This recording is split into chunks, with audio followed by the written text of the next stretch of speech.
Hello, everybody. Field Marshal Moo here in the command center. See, we got folks rolling in already. Hello, Malakir. Hello, Mad. How you doing? Hope you're having a good day. Today, we got something a little different. Another glorious day being able to hear Mr. Awesome Radio Voice. You're making me blush here, guy. Something a little different today. Something that I've been looking forward to for a long time. This is a game that I grew up with. I've got all the books. I've got all the novels, except Far Country, because, probably, well, I've got a little bit of regret in getting Star-Lord as well, but we've got BattleTech. Harebrained Schemes' new BattleTech game, still in the beta, but, we're gonna roll around, kick the figurative tires, and see how it goes. This game is, well, like I just said, it's BattleTech. Turn-based, tactical combat, using, looks like, lances. That is the smallest tactical unit of a battle mech force you can get. A lance is 4 mechs. Let's see here, a company is 12 mechs. A battalion is... I want to say a battalion's 36 mechs. And you can get combined arms as well, but this looks to be just mechs, mechs, and mechs.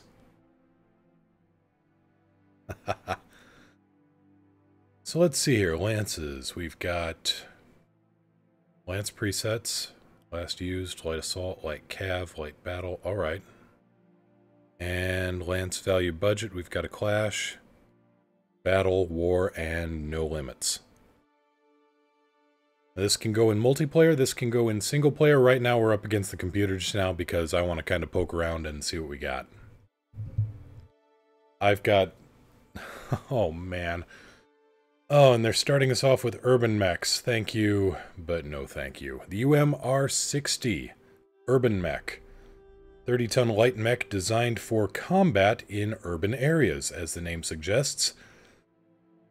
They decided, hey, let's make a light mech with heavy armor and no speed and a big gun on it. Didn't quite work too well, because in the 31st century, not a lot of combat takes place in cities.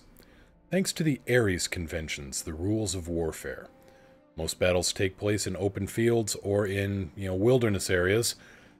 So an urban mech is basically a trash can with an autocannon attached to it. What else we got here then? Let's try a different mech. Oh, Atlas AS-7D. This thing is the king. Let's see here, Battle Masters, awesome. Awesome. Come on there.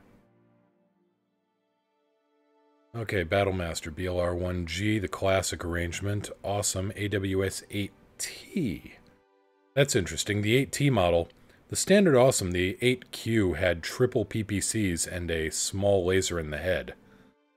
This sucker, the 8T, that's got dual LRMs and dual large lasers.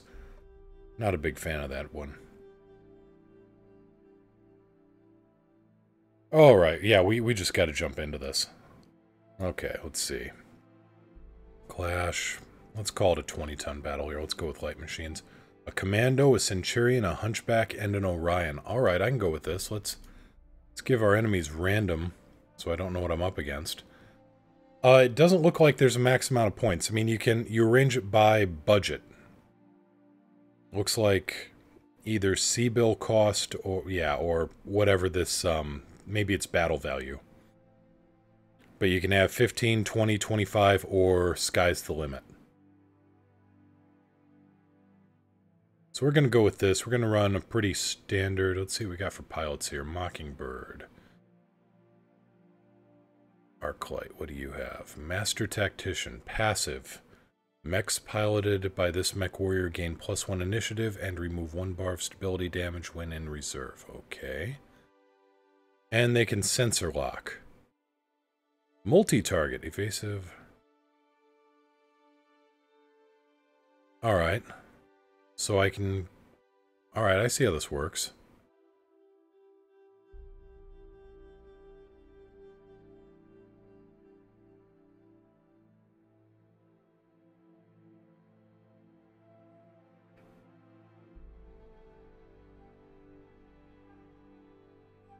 So we're going to try Blockade. He's got evasive movement, and on a commando, the Com-2D is a battle mech that at the best of time had armor built out of compressed dynamite.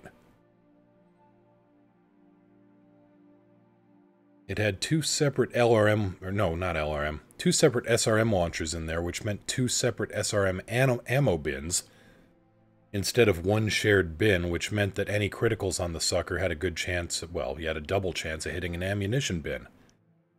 And then you didn't have a mech anymore, you had a roving fireworks factory. Okay, Centurion CN9A, that would be the two medium lasers, the LRM-10 and the AC-10. Hunchback 4G, Standard Hunchy, and Orion V.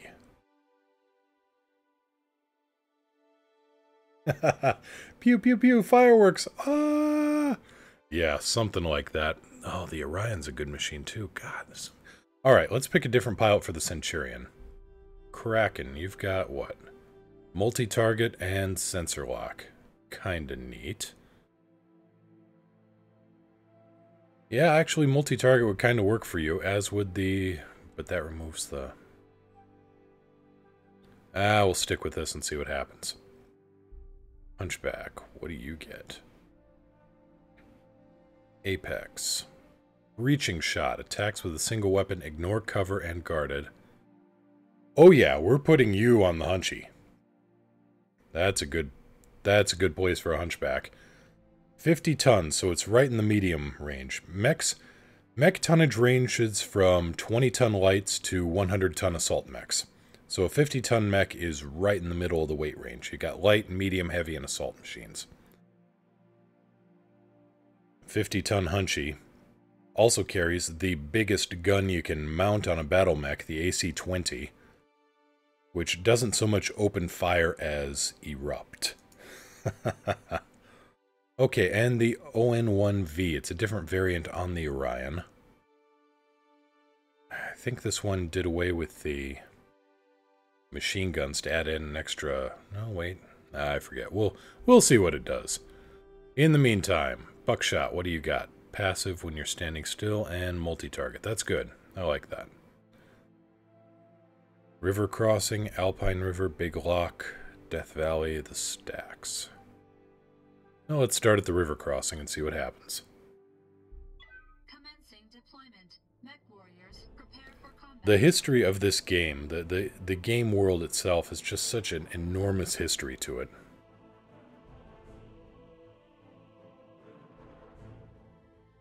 This is looking to be somewhere around the Third Succession War, which would put it in the early 31st century.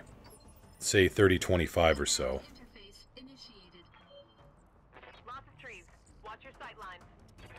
And let me know if the volume needs to go up a little bit on these mechs.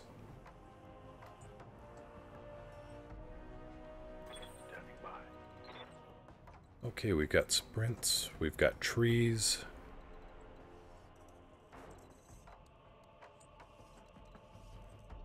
Got a sensor range circle here, that's kind of neat.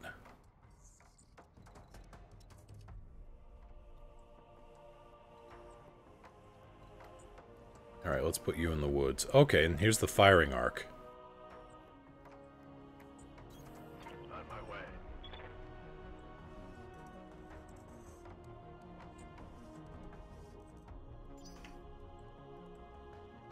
Okay, I can't alter sound there. I can alter it here, kind of.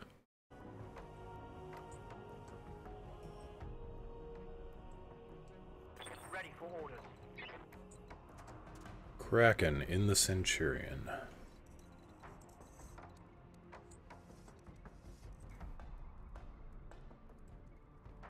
Hey, let's skylight you and see what happens.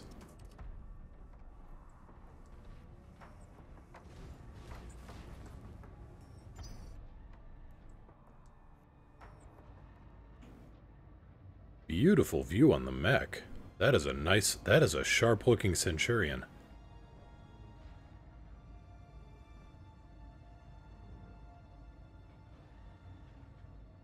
So it looks like we can't modify in-game volume out or in combat. So we'll have to wait till the next turn around. Yes, Commander. Hunchback, get up there. Moving to position. As you can see, the Hunchy... The entire right torso is made up of that gun.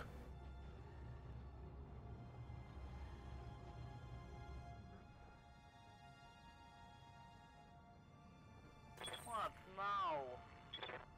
Yes, yes, Buckshot, you were so put upon.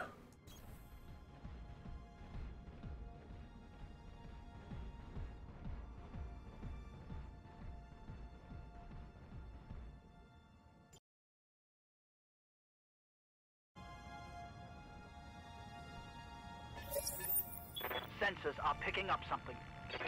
Alright, we got contact.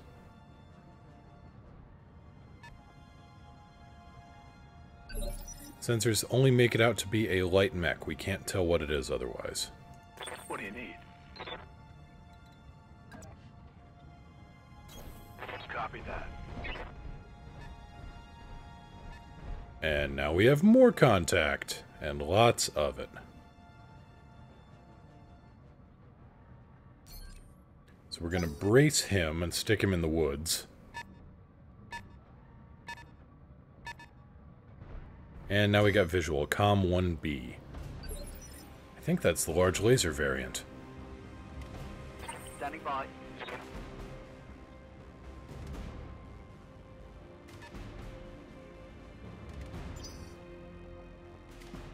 Okay, Kraken, can you actually get anywhere?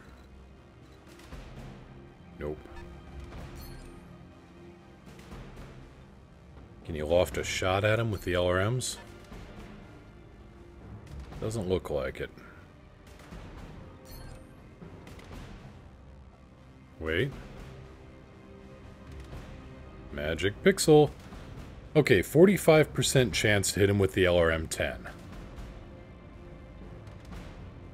Oh, indirect fire. Roger.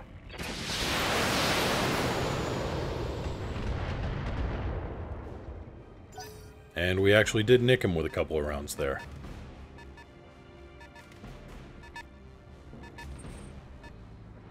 This commando's about to take a large laser hit and some missiles. I don't know what hit him, but Commander. something did a number. Alright, let's move the Hunchy up. Actually, let's... yeah. On the move.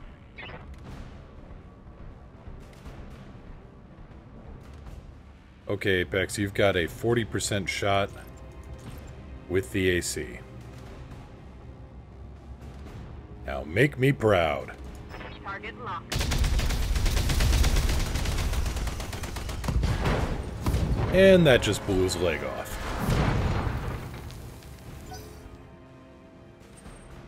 Nice. Oh, the AC-20. When you absolutely need to make somebody go away. Don't like me at all. Hey. Hey, Buckshot. Let's move that Orion up and do some good. Dual SRM-4s, dual medium lasers, an LRM-15, and an AC-10. Okay, this is the variant that drops the armor in favor of a second SRM-4 launcher.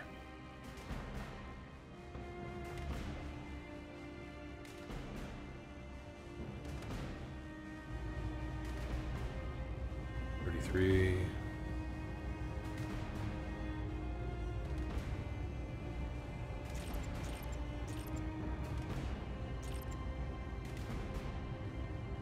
Okay, 75% chance with the AC-10 and the LRM-15. Here we go. The autocannon round missed. The LRMs did a number on them.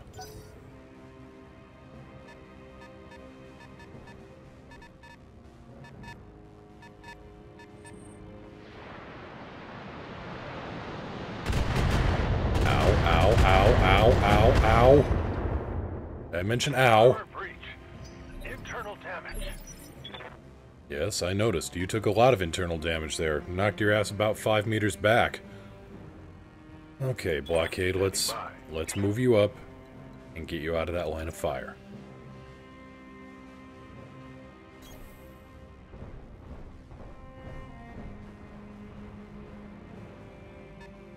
The first BattleTech book I ever had, the one that hooked me, was a book called The Price of Glory.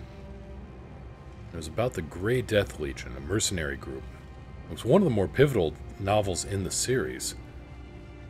It's near the end of the Third Succession War, and when I say that, I mean that over the course of multiple succession wars, there had originally been something called the Star League. It was fine and golden and great and perfect and whatever.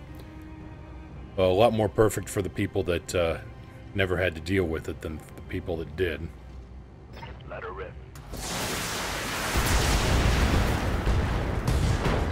Center torso destroyed, he's down. Tango down. And it collapsed. It collapsed, there was a bit of a coup. And it collapsed, and the 5 houses, the Davians, the Merricks, the Liaos, the Steiners, and the Kuritas, all went back to their 5 separate realms and said, "We're the new First Lord of the Star League." Well, you can imagine how well that goes. 90%. That's a Centurion AL. Alright.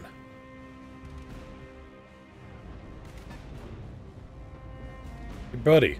Catch. On it.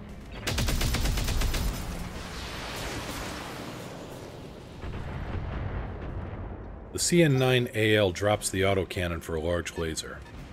It's a house variant, the Liao version.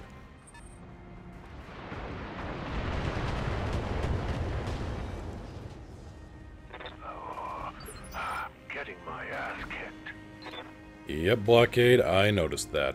Support is coming. Standing by. Apex, get around and... You look like you're in a good spot there.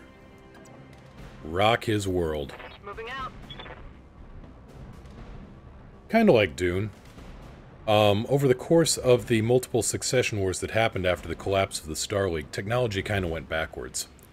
Most battle mechs are centuries old, and more like family heirlooms, handed down through the generations. 80% chance with the autocannon? Hold this for me for a minute. Taking the shot. And his left torso and left arm are gone. That's why I love the AC-20. And, in fact, most FTL travel is almost... There goes the right arm and the right torso. Well, crap. Reporting. Internal damage. Most starships are built by automated factories. They don't have the technology to make new factories. Light damage. Holding firm. They're kind of on the backslide I in hear. terms of technology and just general quality of life. And then a mercenary unit called the Grey Death Legion got their hands on an old Star League library with all the old tech, all the notes. And they started distributing that free of charge to anybody and everybody. Let's see here. 70%, 85s. Buckshot, do me a favor and make that guy disappear. Yay.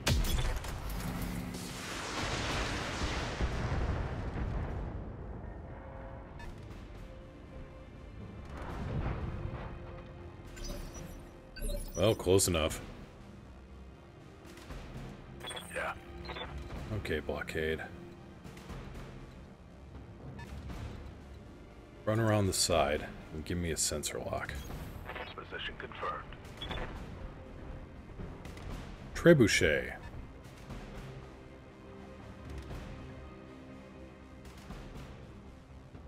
So if a factory goes boom, that's really bad. Exactly. And so there were rules of war that were put into place, the Ares Conventions, which meant you didn't do battle in a city. It all became very, very warfare almost became something like medieval style warfare. You had knights. Let me back up. The best way of doing things was called neo-feudalism. That was the new government style, because FTL communication was either done with very expensive hyperpulse generators, which were also verboten, you don't touch those things, or through Pony Express style... you can't move anywhere, okay. Pony Express style jump ship, word of mouth with ships traveling. So, you had the throne worlds of each of the great houses, and then those were cut down into various little marches or sub-kingdoms that were all ruled by a duke or a lord or a baron or whatever. And it became known as neo-feudalism, and the BattleMech warriors were the knights. Receiving you. You know, you're still not dead enough for me. Firing all right.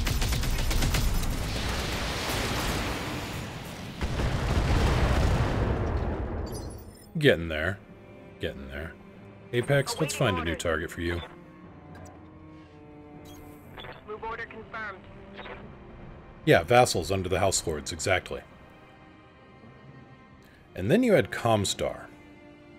Comstar is the interstellar communications guys. They are totally set aside from the great houses. They became a a religious order that worshipped technology. And they control all of the FTL radio communications. So you go to the nearest Comstar facility on whatever planet, and you say, "Hello, I would like to transmit a message." And it was basically... they charge you based on how much data you're sending. And the C-bill, the Comstar bill, became the de facto currency throughout all the great houses. Imagine AT&T crossed with the Vatican, and that's a pretty good idea of what Copy that. what Comstar's like.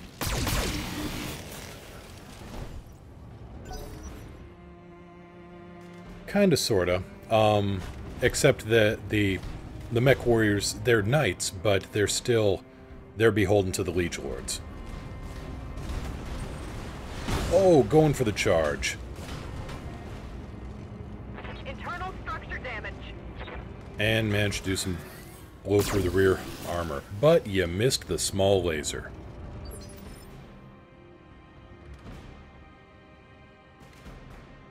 What now? Buckshot, show this guy how to perform a melee attack, please. And I will even take the aft side, if you please. Well, it makes sense. I mean, you're sitting on how many metric tons galloping around. There. Okay. Oh, and now you don't have a right arm either. Sucks to be you, friend.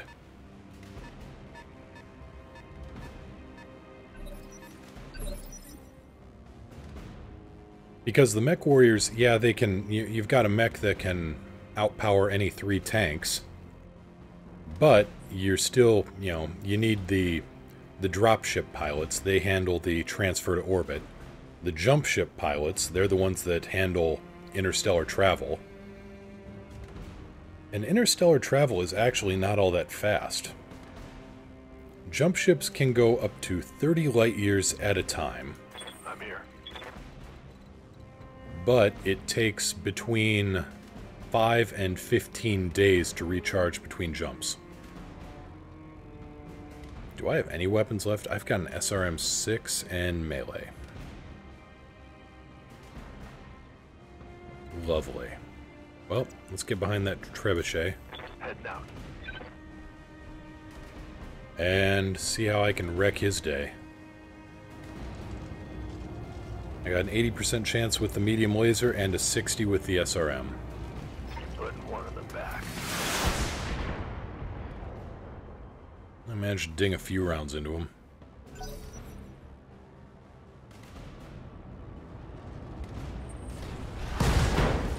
Really? Oh! Oh! Center torso hit on the Hunchback, and Apex is down for the count. I'm here. Kraken. See what you can do on that, that clown, can ya? Confirmed. Good solid hit with the autocannon, and the LRMs come in. Wasn't enough to... didn't do anything but hit armor. Boop. Yeah, you got that right, Midgetastical. Dual LRM-15s out of the trebuchet. Armor blow through. Internal damage. Medium-sized mech carrying some pretty good long-range fire support capability. Buckshot, that guy is still up. Make him not be.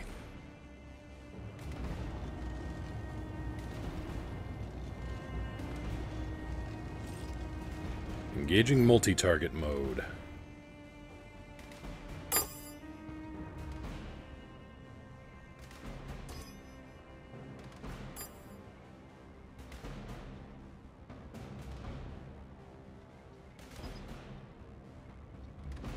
Alright, I think that's how it works. Let's see. Affirmative.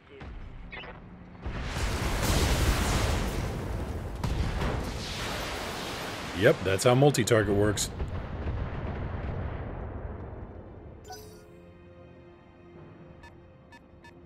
And there's still that unknown. It must be a heavy. Oh, that's gonna hurt. That shot went internal. Yep, it's a heavy. And it's going multi-target as well. Lovely. My internals are taking a beating.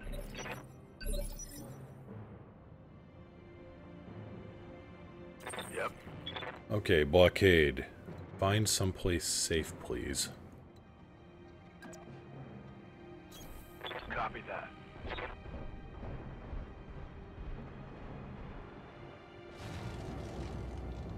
Copy that. Also wreck his day. Well, something went internal there.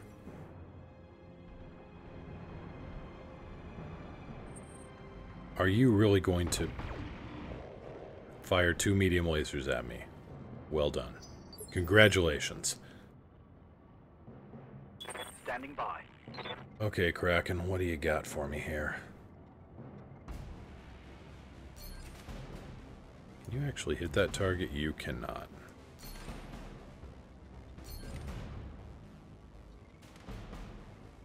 Can you hit that guy with anything?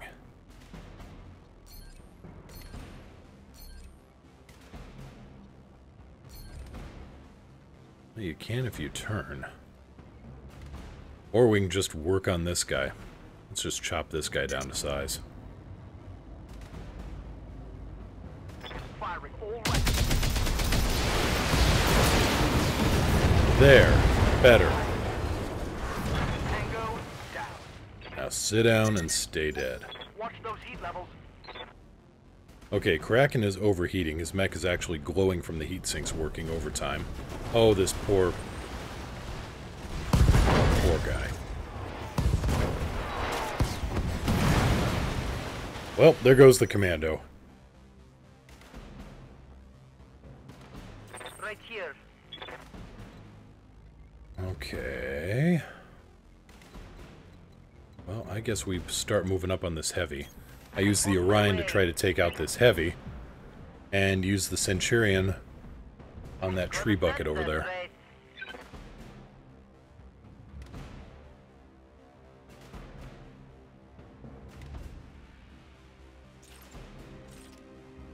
Can I loft a shot? I cannot. Alright.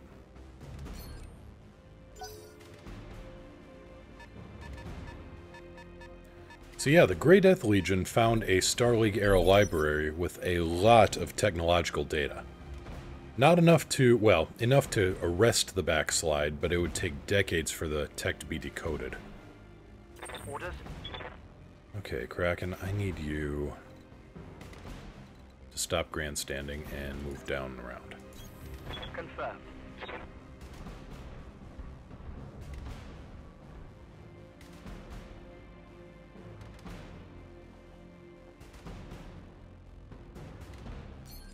And just hold there, cool down.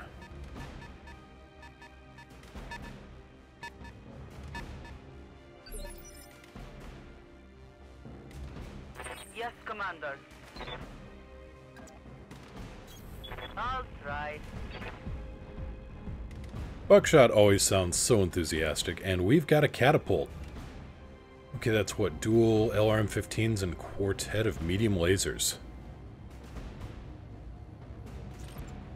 Well, that tells me I should get in close. I should get in close real quick. Engaging. Solid shot with the autocannon.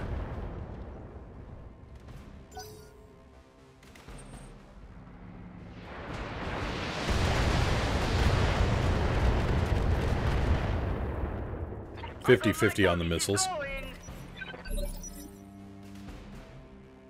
Ready for orders. I copy.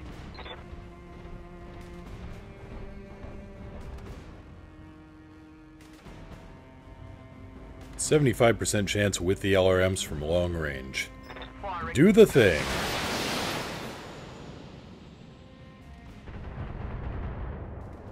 Oh, that wasn't bad at all.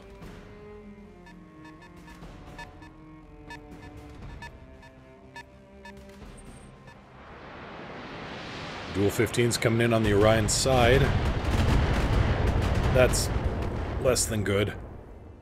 I just realized I'm sitting on the fusion reactor. And if you didn't hear that, Buckshot's going, I just realized I'm sitting on top of a fusion reactor. Right here.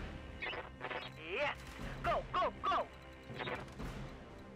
Psyching herself up, apparently. If you say so. We have more company. Get in close and shoot him in the face. Locking in target.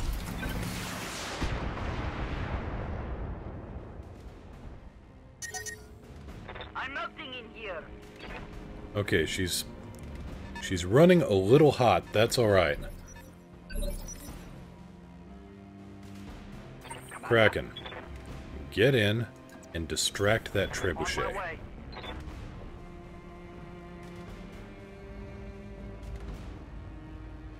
Percent chance. Lose the LRM. And fire the rest. I copy. You missed with the autocannon. Well done. Shaved some armor. And the tree bucket comes in. And punches.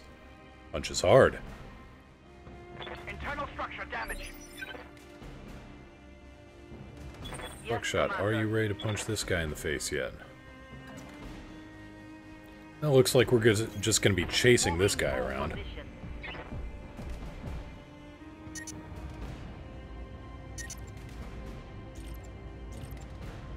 Okay, that'll keep the heat down. Roger that. And we managed to smack him in the head. Rattled the pilot around in the cockpit a little bit.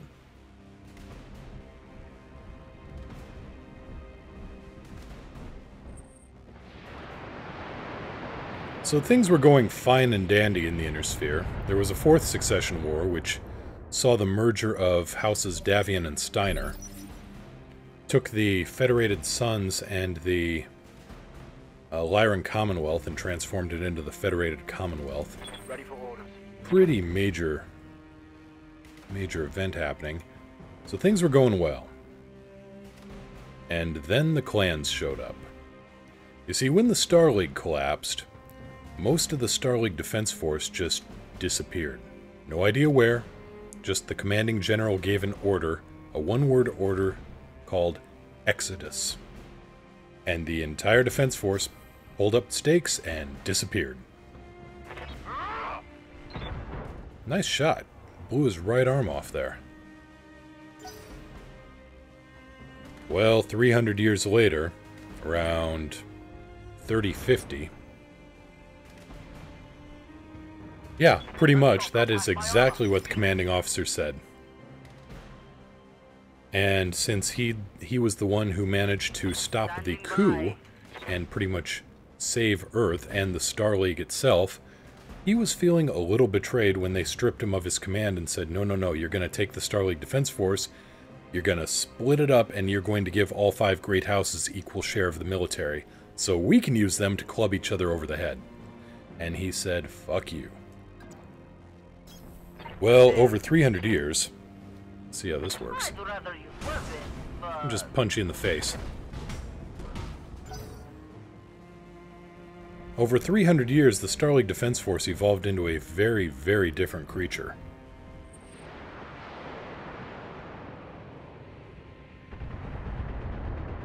They settled in a place that was very...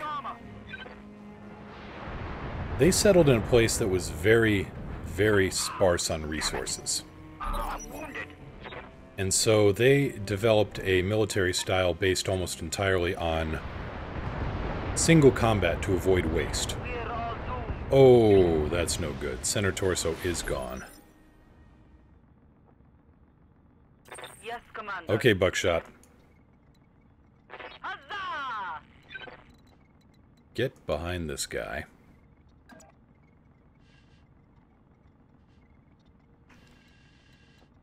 Can you melee this guy?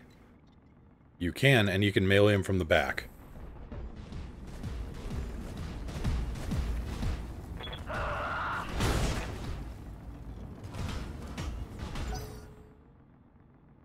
Have a 75-ton dope smack and see how you like it.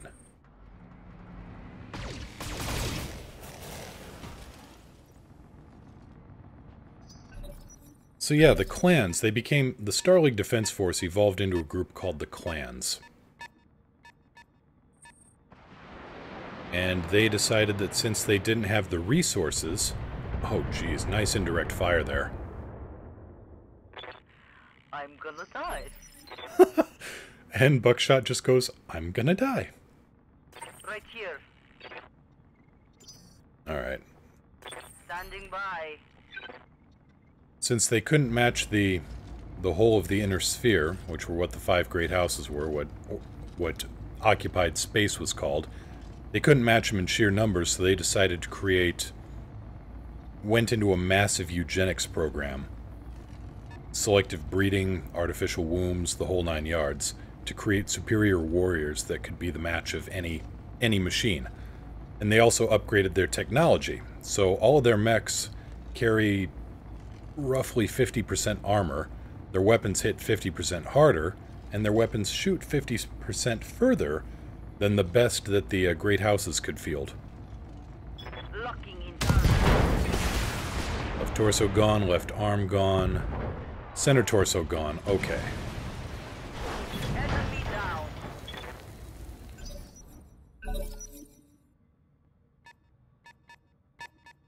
Alright, what are you gonna do now? You're gonna loft some rockets at me, I know.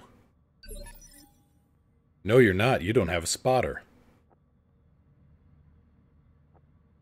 Yes, Commander. Let's try high ground in these Roger that. trees.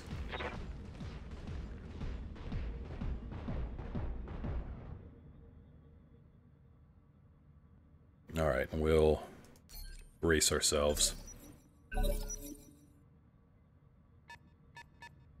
So yeah, after 300-ish years, the clans came back to the Inner Sphere and said, this is all ours now. Standing by. And everybody in the Inner Sphere promptly went code brown. All right. Had no idea. They had no idea what they were facing. For a while, they thought they were facing down aliens or somebody that had taken over the Star League Defense Force and co-opted their technology or something. They had no idea they were fighting the remains of the actual SLDF. Here we go.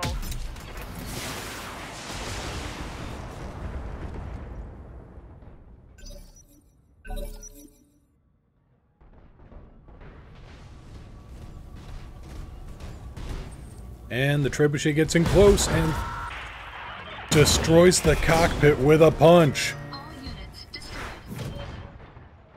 Woo!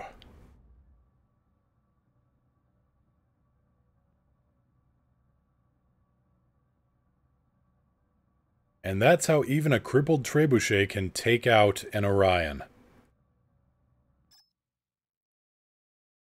Yep. She's gone. Next.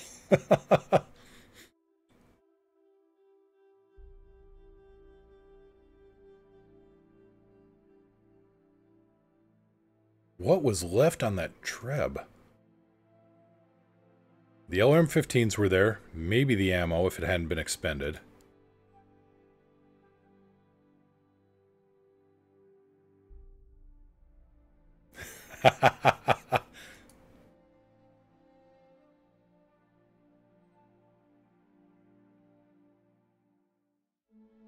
All right, let's try that again. I want to see just what we can do here. Let's move it up a little bit. Battlemaster, Orion, Hunchback, Urban Mech, get that trash can out of here.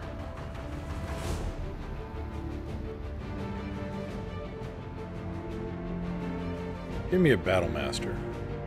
Okay, we're a little weak now. Actually, let's move the Orion.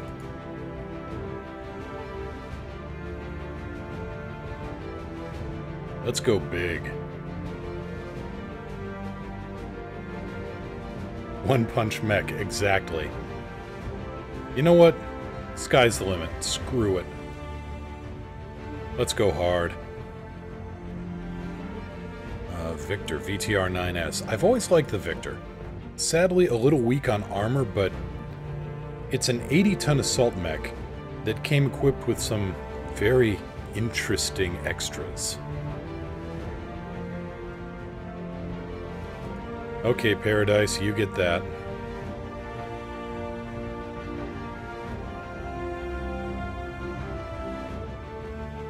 Yeah, we're going to swap out the Hunchy for the Awesome, but not the 8T. The 8T Awesome is... it kind of dilutes the reason you have an Awesome. The 8Q is why you get an Awesome.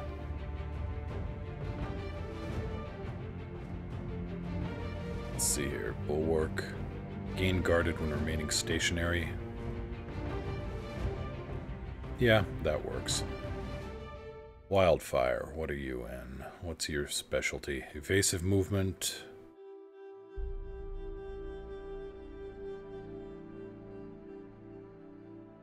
Bulwark and multi-target. That might actually... nah, let's try something else here. Gobo, Mockingbird, Apex.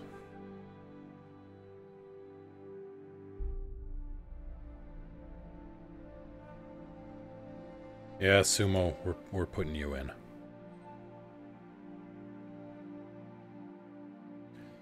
The AWS-8T Awesome had 2 large lasers and 2 LRM-15s, so it was basically a trebuchet with a little extra punch. But the 8Q, that packed triple particle projector cannons, which were one of the most powerful weapons you could stick on a battle mech. It did about half the damage of an AC-20, but it didn't have any ammunition cost, and it didn't have any ammunition that could explode. So being able to put 3 of those in a mech, basically it looked at you and went tss, and you were gone. And we're going to put you in a random machine, and we're going to go to... boy, what looks fun? The stacks. Foggy Day. Commencing deployment. Mech warriors, prepare for combat. Oh shoot, and I forgot to alter the volume again.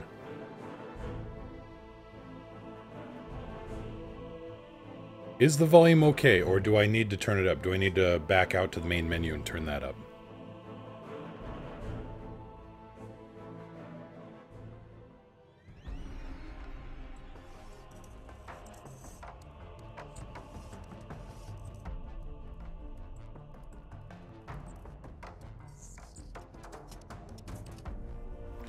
Yeah, I turned it up via volume mixer. Did that work then, or do I need to turn it up? Okay, it's actually fine for now. Excellent.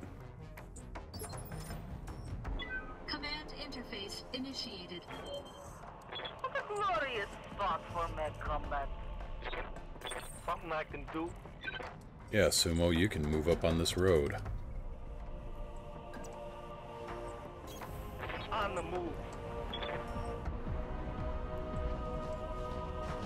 The AS-7D Atlas. It carries as much armor as a light mech weighs. Okay, good enough. That's just what I wanted to hear. Yeah, an AS-7D Atlas carries something like 19 tons of armor, and the lightest of the light mechs weigh 20 tons. So this thing is basically hauling around a light mech for protection. Yup.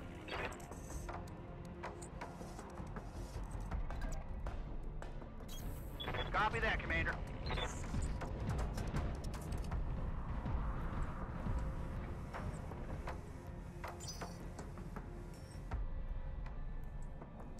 I'm here. This is kind of an all-star squad for me. These are some of my favorite machines. You got the Atlas, the Battlemaster, the Awesome, and the Victor. You have orders? Yes, I have orders. Move on up. Consider it done. Take care, Malakir. I'll have this up on YouTube.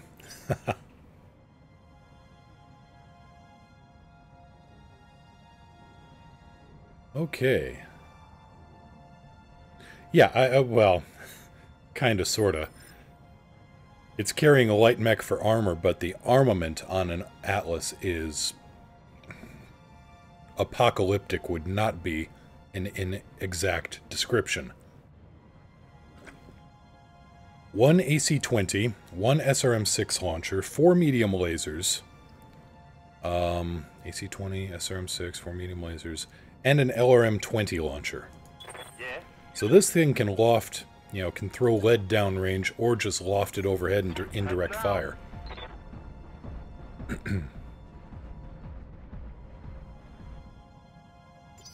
This thing will throw enough firepower downrange you could walk to the target on it. Skipper?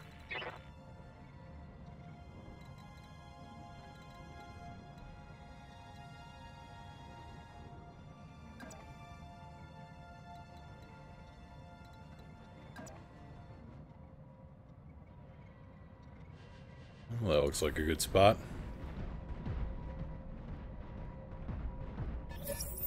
Contact. Heads up. I got a sensor trace. Hey, Hey, Buckshot, why don't you follow this road here? copy.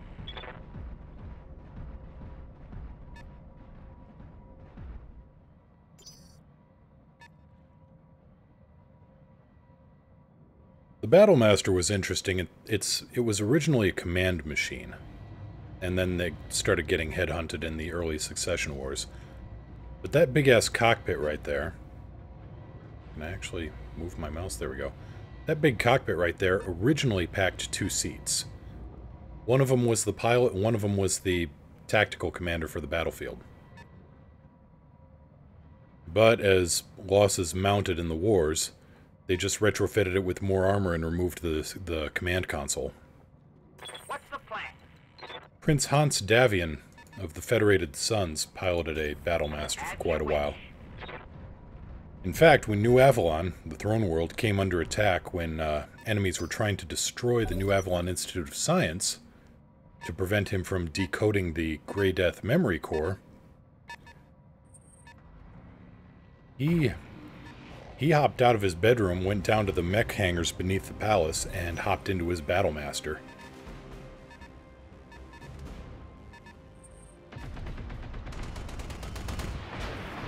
First thing he did was throw a punch so hard it actually shattered the right arm particle cannon. Blood in my cockpit. So after he lost the particle cannon, he ripped the arm off the mech that he just caved in the cockpit on and used that as a club. That's a lot of AC-10 rounds. No, no, no, no, no, no, no.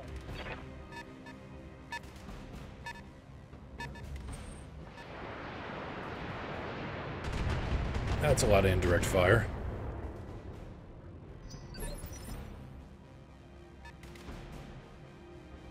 Anybody else want to take a wild crack? Yeah. Alright, What can I good. do you My for? turn. Be there in a jiff.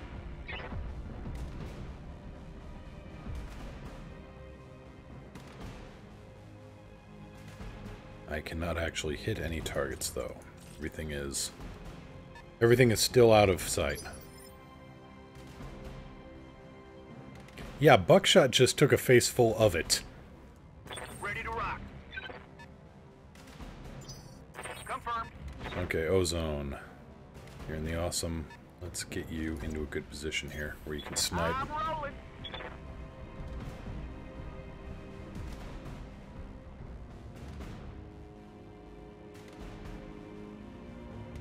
Still can't take any shots. Standing by. Okay, Buckshot, I want you down and around. I'll try. Try to flank him.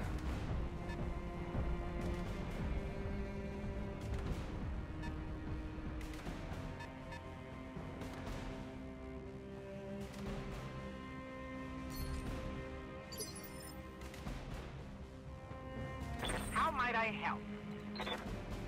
Okay, Paradise.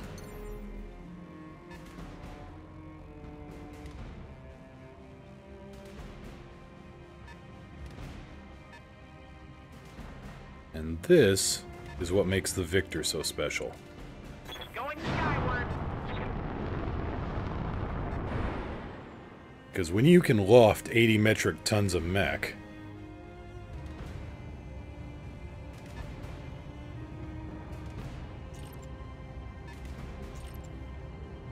.45% chance on the medium lasers. Do it. Good to go. Well, it was only a 45% chance. Missed. How did I miss? Well, you missed because you missed. Okay, Com 2D Commando rolling in fast. That's the little SRMs. Already taken internal damage. I'm gonna die.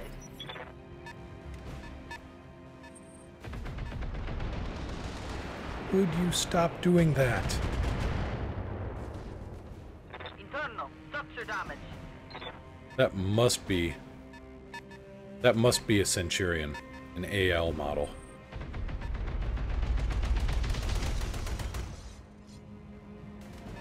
Internal structure damage. And he just took a hell of a hit from that hunchback. And here comes the Orion V. And more internal damage. Son of a... You're gonna fall over, aren't you? That wasn't good.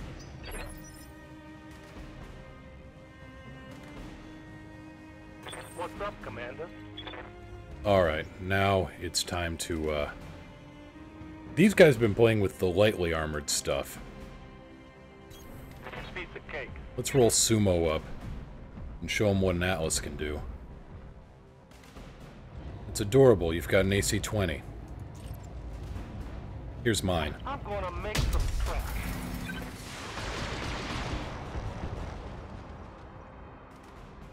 Oh, that hunchback just went internal. What are your orders? Ozone, do you have a shot? 55%. That's not great. Okay.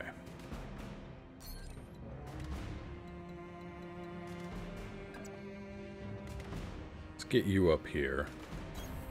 You got it.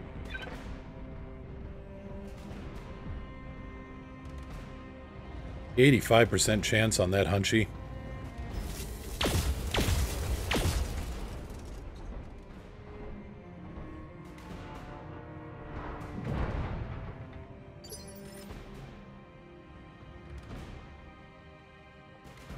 Yes, Commander.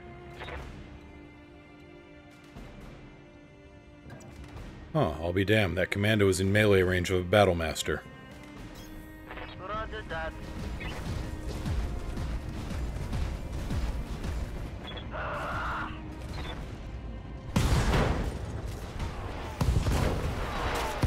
Meet 85 metric tons. It doesn't like you.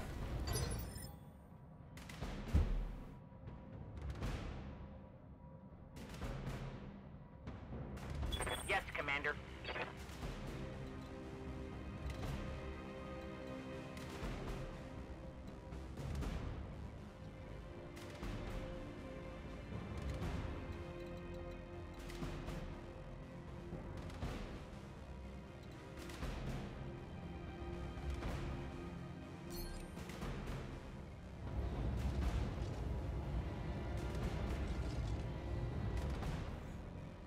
And you know what?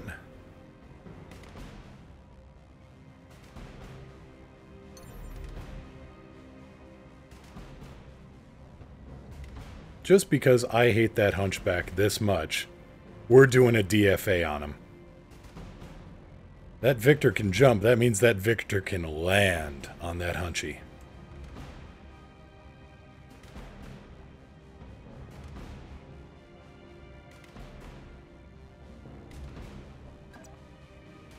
And execute. Yes, Commander.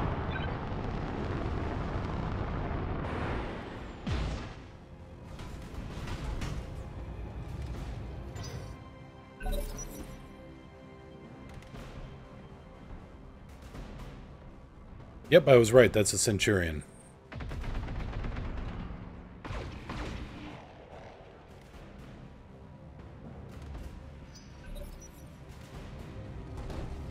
Alright, you little bastard. Let's see what you got.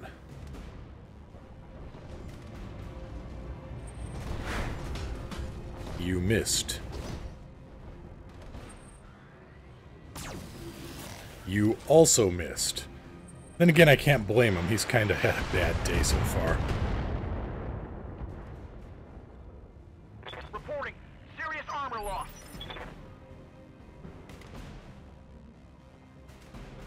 Well then, let's see. There's only... Let's see. Where can I put this Atlas that will do the most harm? Yeah? What can I do you for?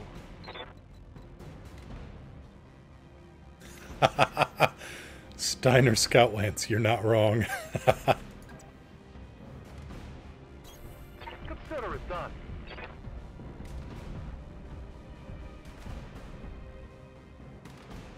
Well, when he got rattled around in there, I can imagine it didn't do wonders for him.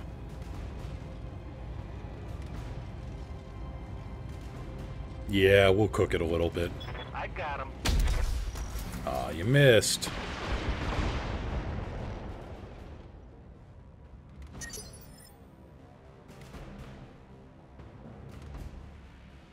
Confirmed. Okay, Ozone. What can you make hurt? 85% chance triple particle cannons? I'm on him. He ain't happy. Right here. You know, Buckshot, that guy's been wrecking your day all day.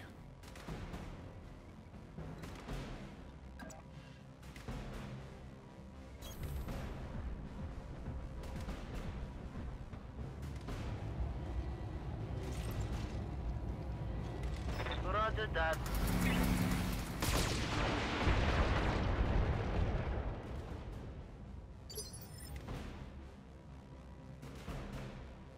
And Paradise in the Victor.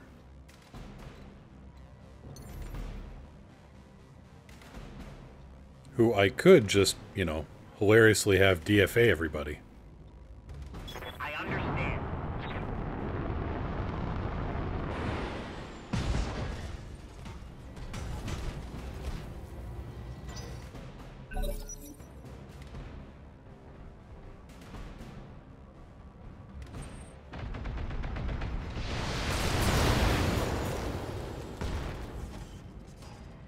Holy owl.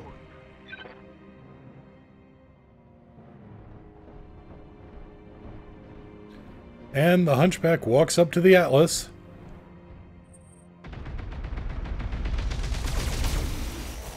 And tries to Alpha Strike. Hey, I'm losing armor over here.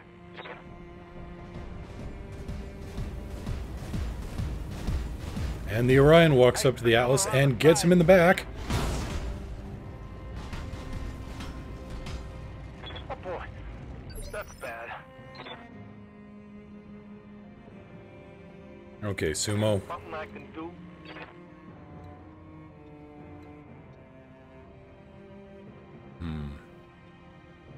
Yeah, I kind of just want an Atlas to walk up and punch somebody in the face. I'm there.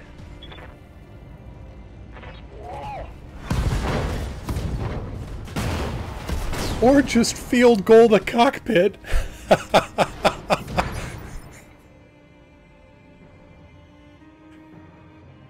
It's good!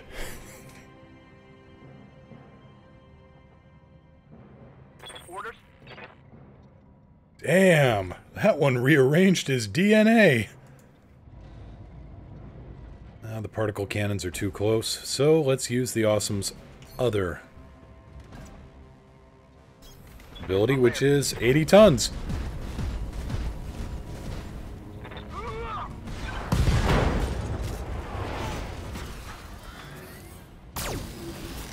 And then the small laser just for, you know, the final fuck you.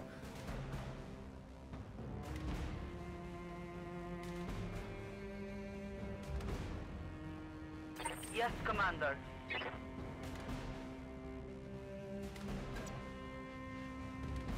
If you say so. Would you ever so kindly make this fellow go away? Here we go.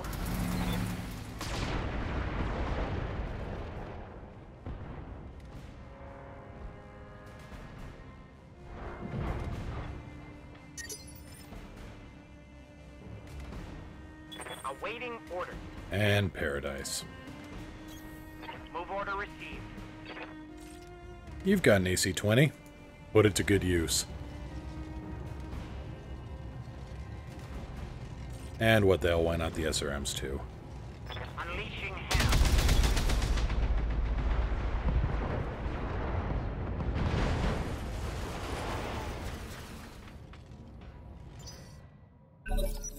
He had a bad day. The Orion is going to melee the Atlas. Hang on. Well, it was effective. I will give it that. did.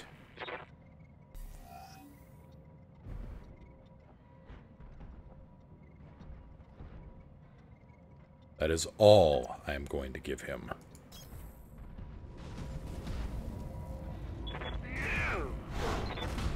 Oh, come on. You managed to blow a hunchback. You managed to blow a hunchback's cockpit into low orbit, but you miss a kick on an Orion's legs? Yep. Well, I do not have a lock on him, but that's easy enough to fix.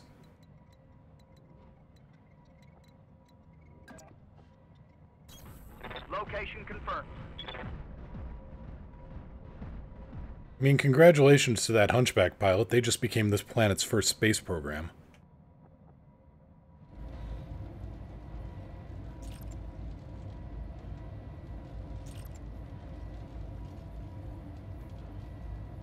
Ten 4.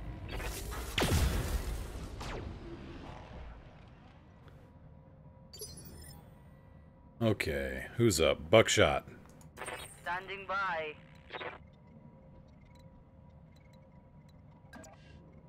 I have a proposition for you. It involves blowing an Orion to hell.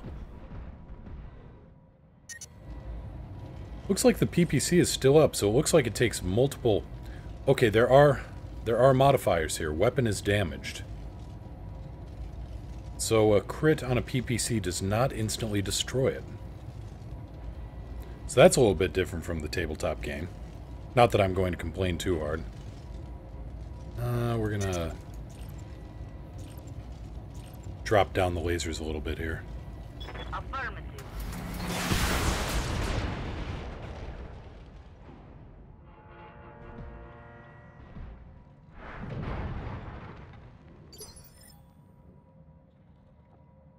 Yes, Commander. And paradise.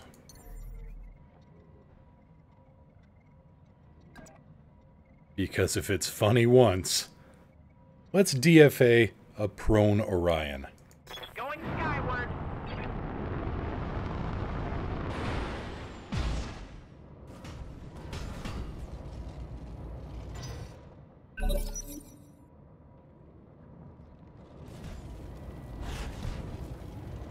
Well, congratulations, you're up. Now what?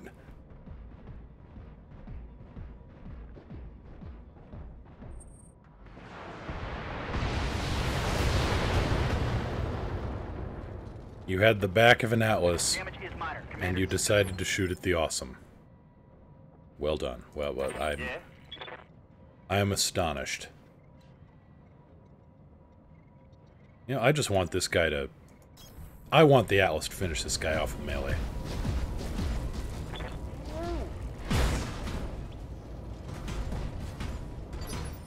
Which didn't happen. Well, Reporting.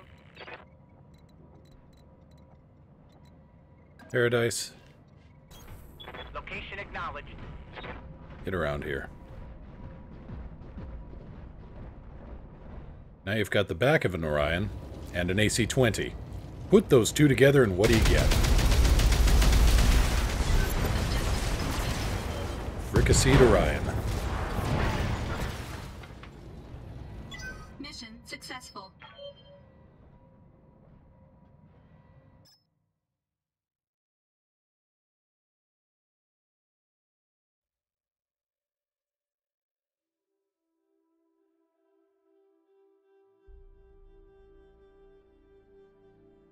Okay, enemy forces. What do we have here?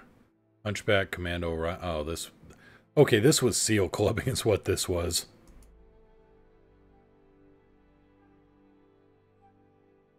Alright, let's do something a little bit more balanced here.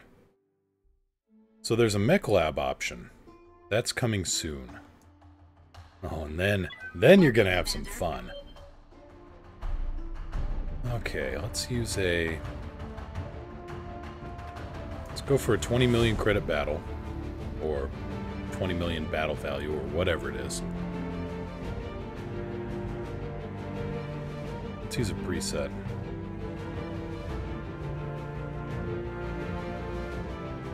Quick Draw, Kintaro, Hunchback, Locust. That looks interesting. And we'll randomize to this, and we'll give it...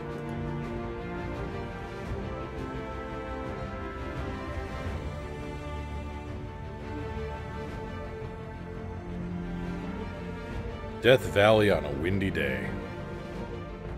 So the Locust, that was one of the first mechs. This is a scout mech that was interesting in that it didn't have jump jets. It just had a whole lot of speed. The Kintaro is basically a missile boat. And the Quick Draw needs an awesome. Not everything can have an awesome. The Quick Draw is fun because that's got jump jets, and it also has this option where it can, in the tabletop game, flip its arms around. It didn't have, if I remember right, it didn't have lower arm actuators, so it could actually flip its arms directly over its back and cover its rear. Only a few mechs that could do that.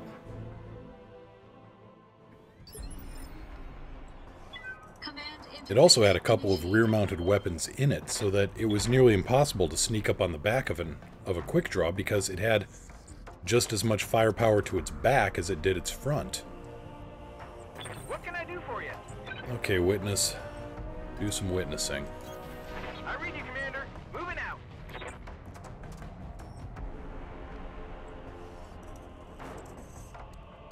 Yes, it is called the Awesome for a reason.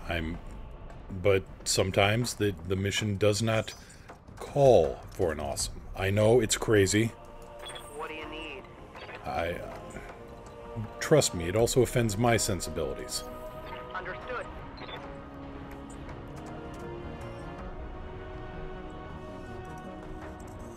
Now, a mech that is right for every situation, a mech that is perfect for every situation, and I will fight anybody that says otherwise, is the 3025 variant of the Wolverine, the WVR-6R. Except this is the WVR-6M, the Merrick variant of the Wolverine. And that is, in my opinion, hands down the best medium battle mech of the 3025 era, of the Succession Wars. Standing by. A Wolverine has excellent maneuverability. It's got decent speed on the ground. It has jump jets that are the equal of its walking speed. It's got short-range weapons, medium-range weapons, long-range weapons. It can throw a punch. It can throw a kick. It can backstab you like crazy. Never discount a Wolverine.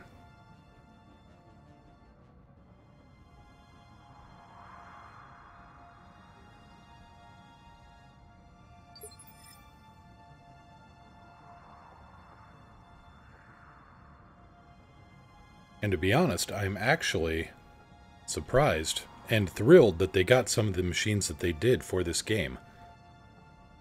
The lawsuit mechs, the unseen. They got them in here. Okay, this could go terribly or hilariously. Let's find out which.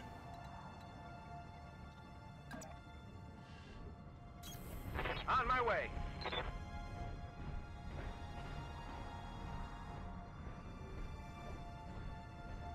What, considering getting a Wolverine? They're good machines. Unless you're... yeah. Oh, we've got targets. What do we got? Well, don't know that. Copy that.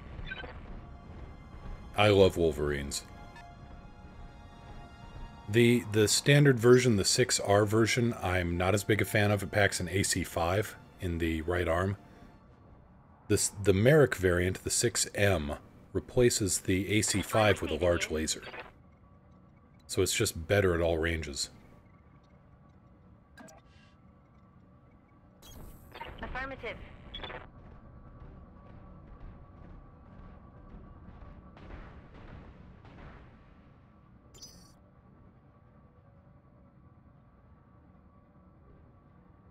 And crack. Receiving you. Quick draw. +4 difficulty to hit units within a mineral field, +2 difficulty for attacks made within. Interesting. Confirmed.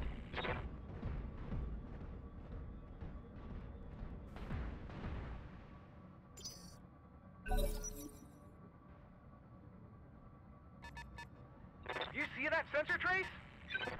25 tons, Com-2D Commando. Okay, compressed dynamite over here.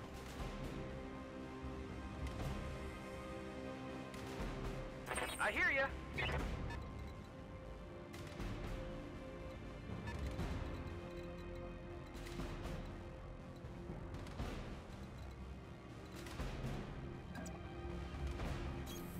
Moving to position.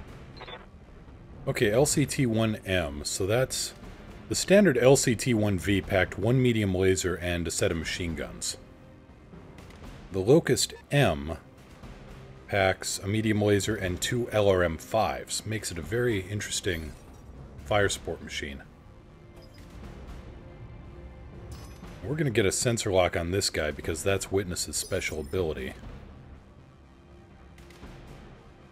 Yep. I'm going to start hauling Arclight up.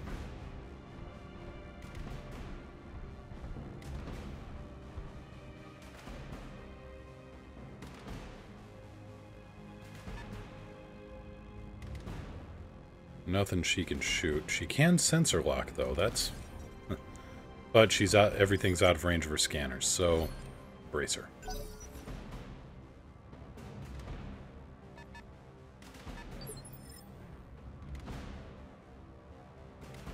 I'm here.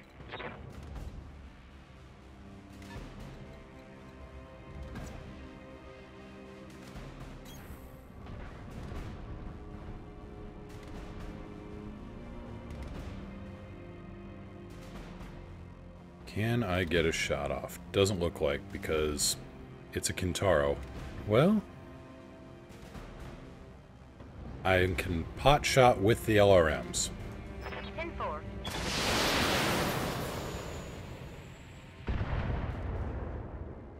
Two of the missiles hit. I'll take it.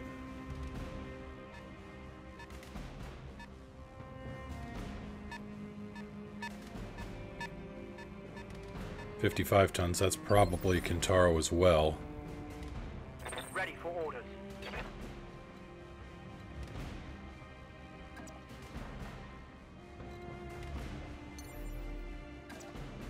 Here we go.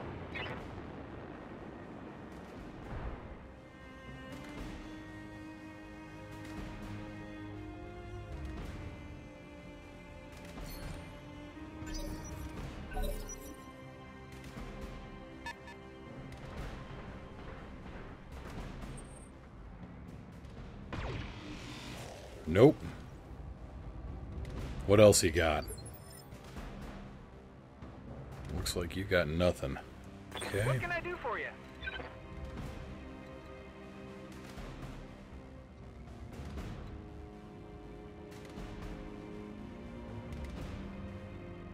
So I can sit in the mineral patch here, and that makes me harder to hit.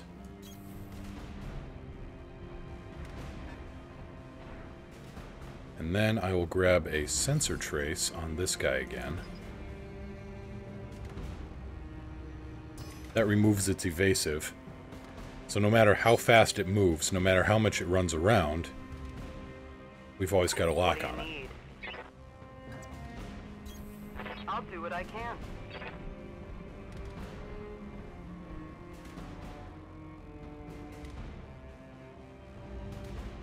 30% chance with the AC, 40 on the... Well, nothing ventured, nothing gained. Roger. Both lasers hit. That's good.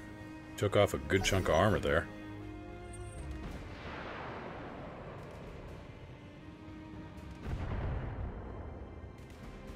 A missile.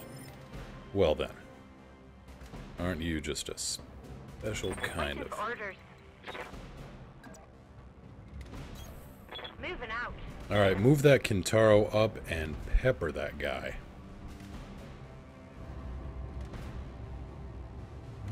Yeah, let's ignore that. And... hit it. Aye.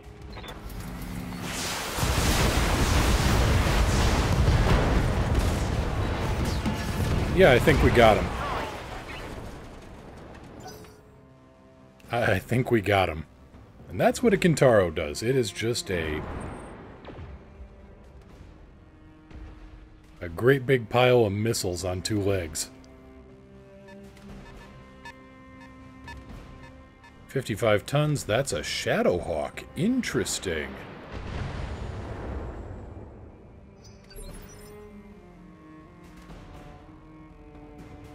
Standing by. Now there's one of the old lawsuit mechs. From Fang of the Sun Dugram. Not really a good chance to hit with anything, but, no. That's okay. Targeting for an alpha strike. Enough got through. Now there's a particle cannon up here. That must be a... Yep, it's a Griffin. GRF-1N Griffin. All it packs is a PPC in the arm and a LRM-10 launcher in the shoulder. Great fire support mech. It's got great mobility. It can jump around, but you get in close on a Griffin and it becomes helpless because PPCs and LRMs have a minimum range on them.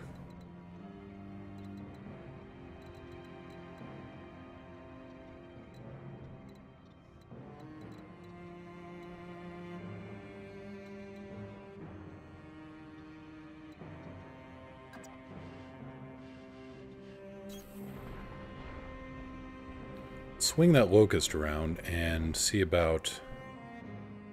Oh, what happens if I fire missiles? 30% chance, or I can sensor lock his butt. Make him easier to hit.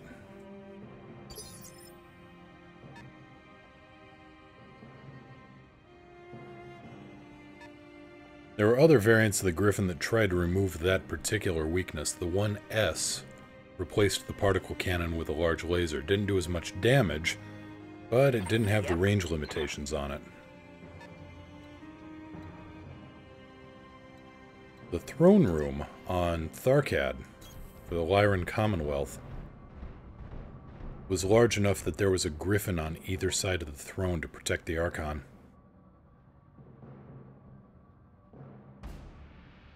25, 35, 35. Just use the lasers.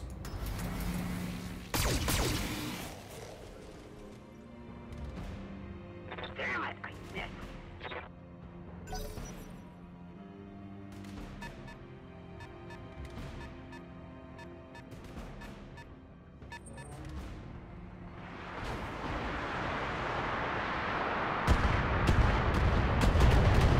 That's 5 missiles.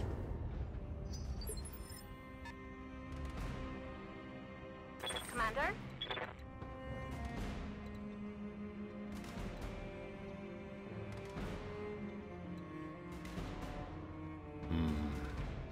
Now, do I go in and just punch him in the face, or do I try for a shot here? Let's try for a shot here and see what happens. Confirmed. The Shadowhawk is one of those, it's got a weapon for every occasion, it just doesn't have any great concentration. It's got an LRM, an AC-5, SRM-2, and a medium laser, so it's got all the ranges covered, but all the ranges just kind of plinks away at you. You're gonna overheat there, ain't you? Alright. That's... Alright. Let's just hit him with the lasers. That's the other Kintaro. Well, a hit.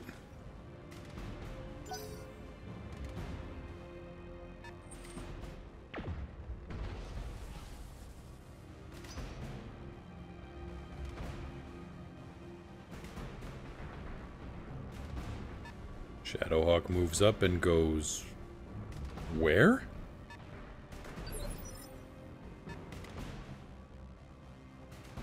Ready for orders. Okay. Position confirmed. Kraken moves in on the Kintaro. I'm gonna double team that guy.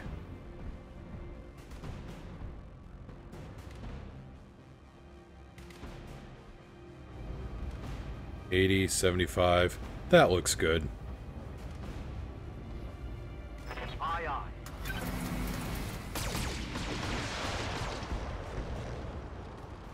Yeah, it chipped some armor away. Running a little hot, but that's okay. Waiting on you, Commander. Okay, Witness.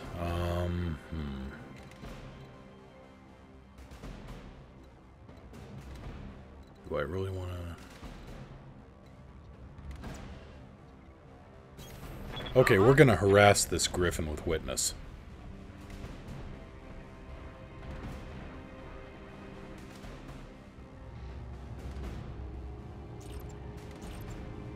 Uh-huh.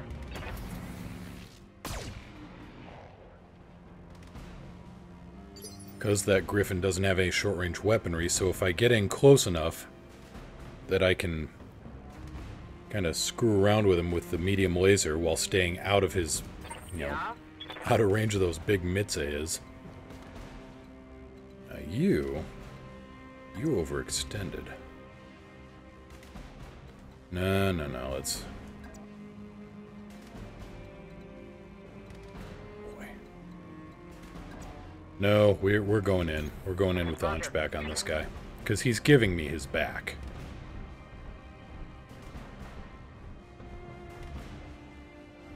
It'd be... Ah, damn. Lousy chances to hit, though. Copy that. Yep, just bracketed him.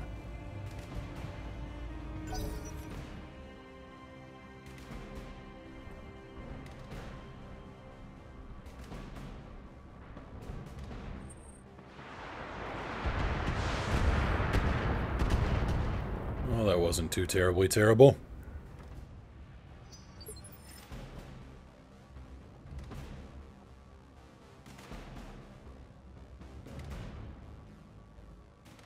Why is my mouse not mousing? That's better. Okay, Wildfire, I want you.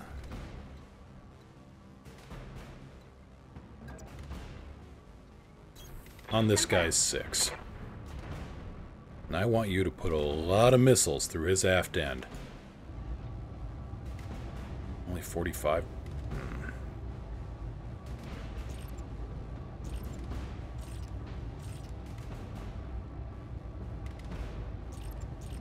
That's not great. Alright, we'll cool him down a little bit more. Well, one of the missiles hit him in the rear. Or one of the lasers.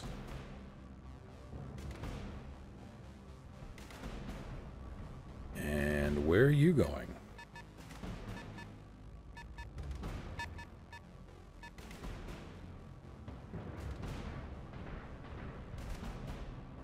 Running off. Shadowhawk is going for the Locust or something.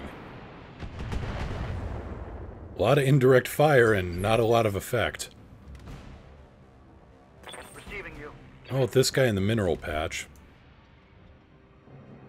Yeah, let's just go punch him in the face.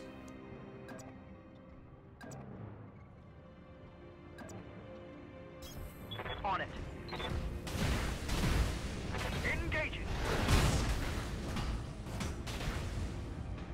Wasn't the most effective hit, but it's the biggest hit we've landed on the guy so far. What can I do for you?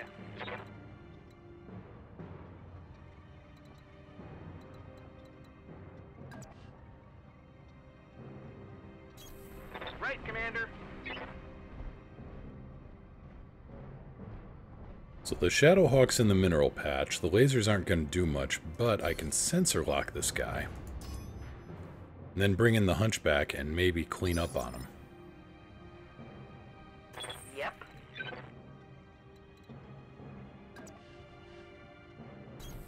Moving to position.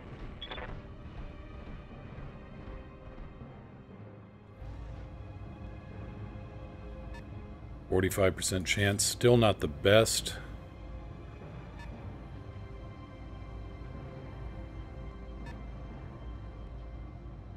But we'll see what we get out of it. Copy that. Solid hit.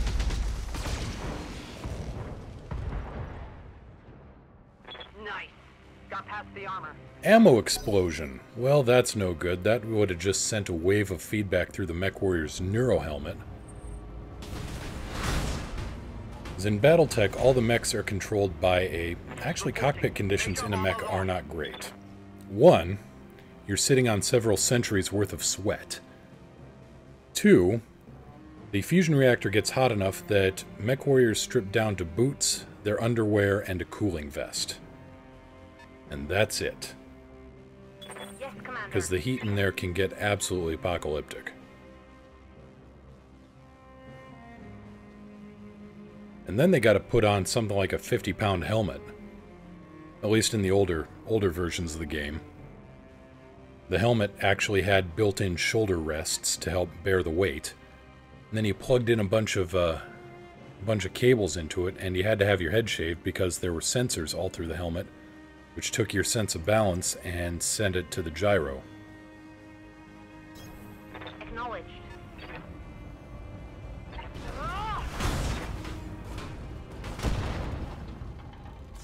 Reporting critical hit.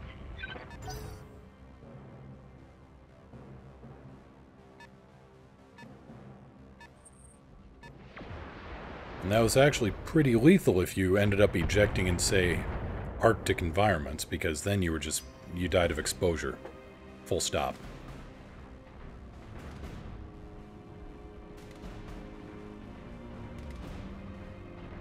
Where is that guy going? You know what? Screw it. Orders. I don't need to know. I don't care. Just gonna keep punching this guy into scrap. You know, if we can actually punch this guy. Nothing.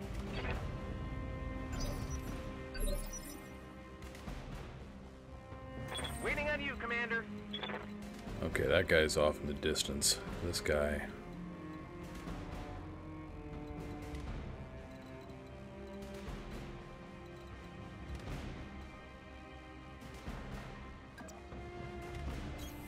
No sweat. So we're just chasing this Shadowhawk everywhere. 20% chance to hit. Let's sensor lock you.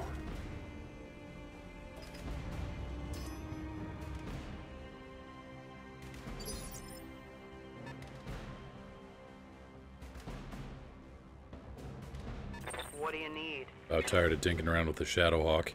He'll come back when he comes back.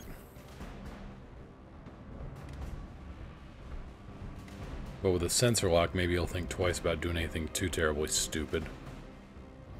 45, 65, 65, well... Confirmed. That hurt.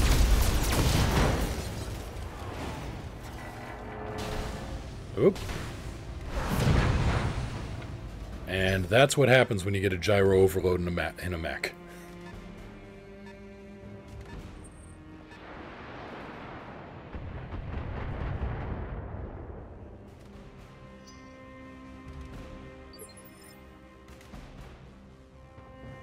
I'm receiving you.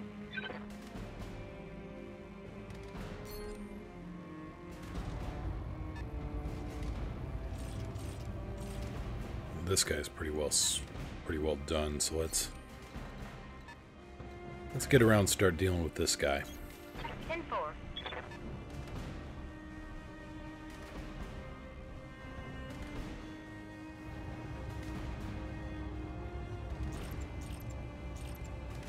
Roger that. Target confirmed. Eventually.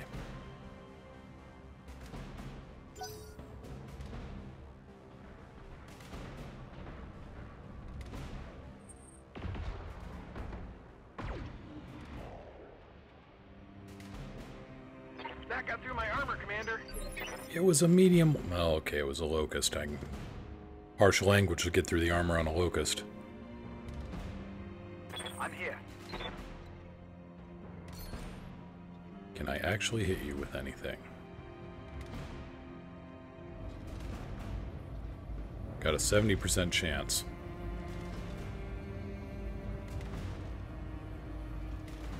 Well, Targeting for an alpha strike. get wrecked.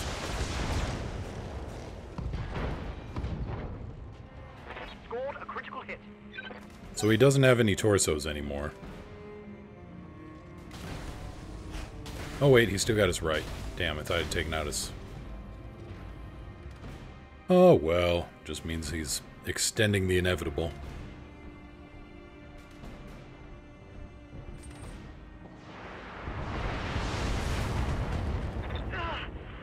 I'm hit.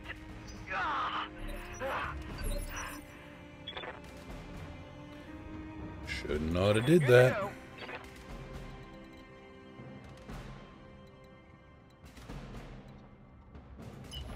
Okay, we're sprinting you in right here.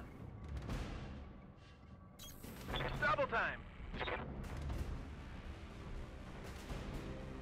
Instead of walking, we're sprinting.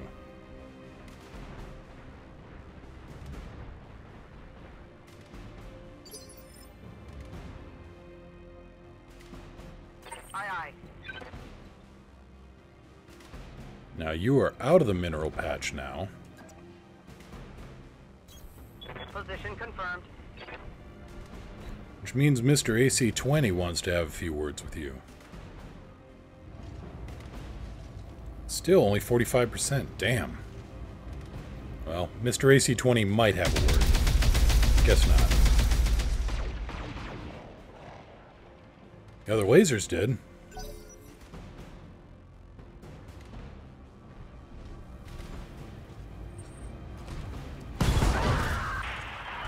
I have the worst luck with Hunchback cockpits. BattleTech down. Wow, that just... Standing by. Damn. Come on, people. Let's make it happen.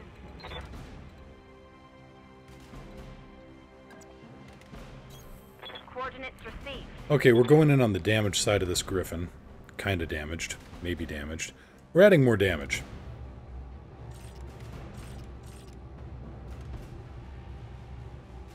All right.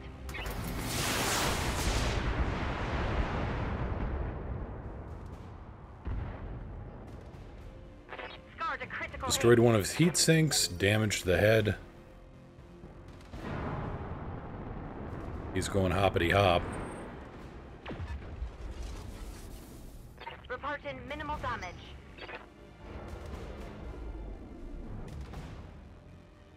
And he took more internal structure damage from the heat he was actually building up.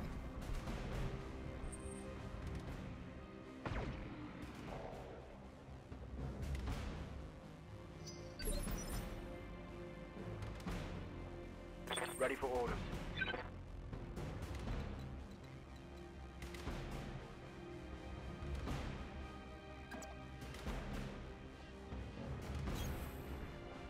I want that Kintaro dead.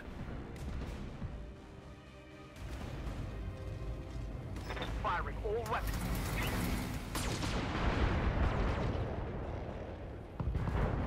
Oh, wish granted. Mech destroyed.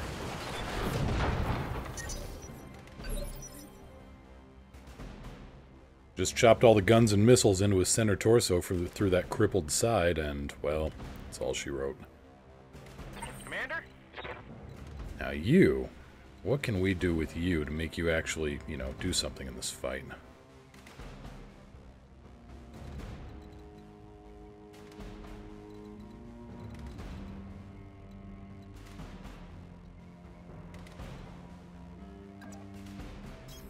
Well, you could try to melee him, that'd be kind of hilarious. Eh. BattleTech power-up detected. Oh, he actually shut down from the heat.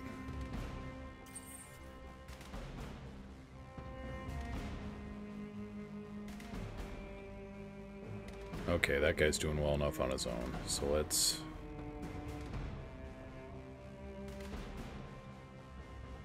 turn as a Kraken. Why can you not do anything? Waiting for orders. Because Wildfire can do things.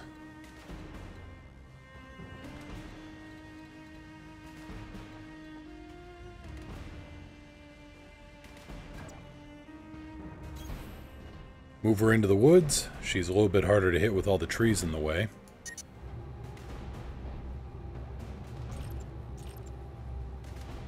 And we'll see about frying him with some... throwing some missiles in his face and see what happens. Oh, the left leg. He kind of needs that, I think.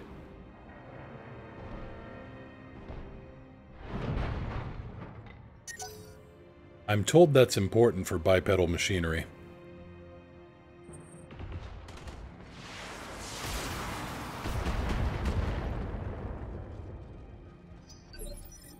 Hello, High Flyer. No, it's fine. I know how real life can... No apologies necessary. Welcome to the show. We're just playing some old school BattleTech. Some new old school BattleTech.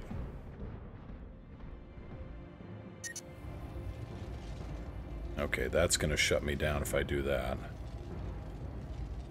So let's drop off some of those medium lasers and just hit them with missiles.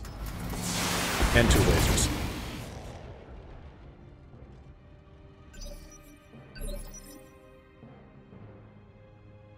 Well, you missed the fact that I lost a second hunchback to a cockpit hit. Waiting for orders. These things are just fire magnets. Affirmative. Okay, little locust. Fire those missiles. All weapons are go. I'll be damned, he actually hit him with some of those missiles.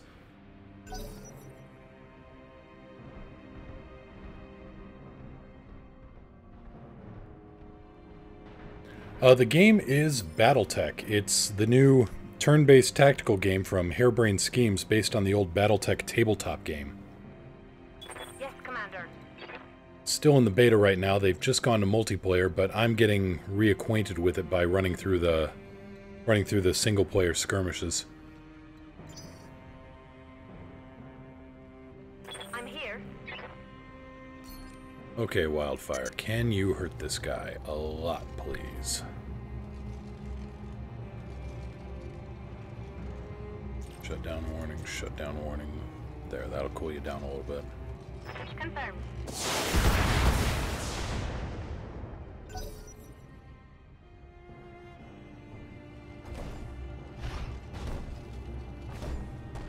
It's a good game. I mean, it's based on the the old BattleTech tabletop game, and that's been going since, God, I want to say the mid-'80s.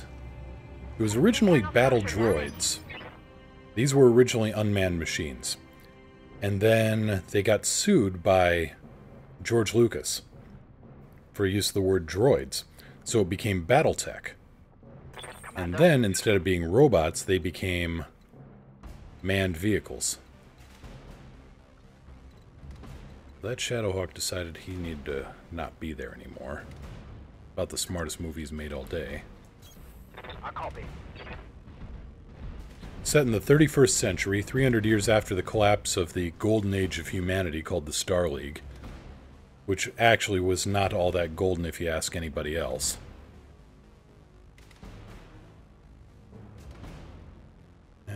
We're just going to give you a sensor lock, actually.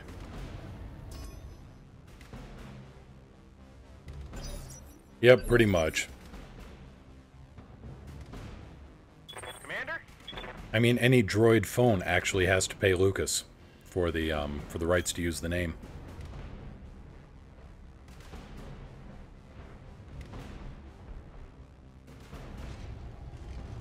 So, humanity, there was the Star League, and that collapsed in a nasty coup. The Amaris coup. A man by the name of Stefan Amaris from the Rimworld's Republic, which was a periphery state, befriended the young heir to the throne of the Star League.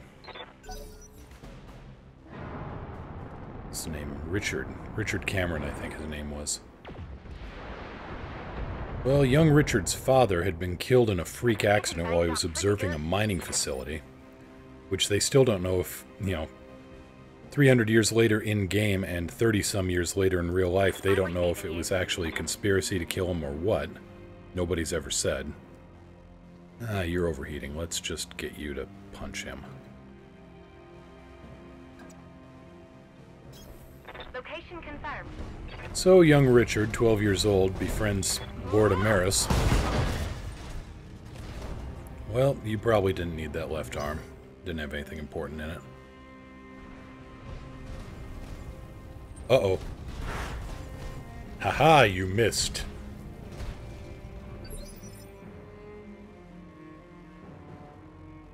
I'm here. And the young First Lord, he had all these ideas about, showing his new friend all the toys in the palace. Like, here's the Defense Network controls. That worked about as well as you'd expect. Roger.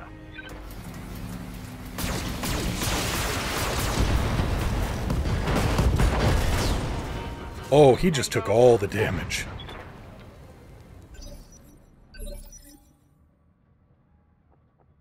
Good to go.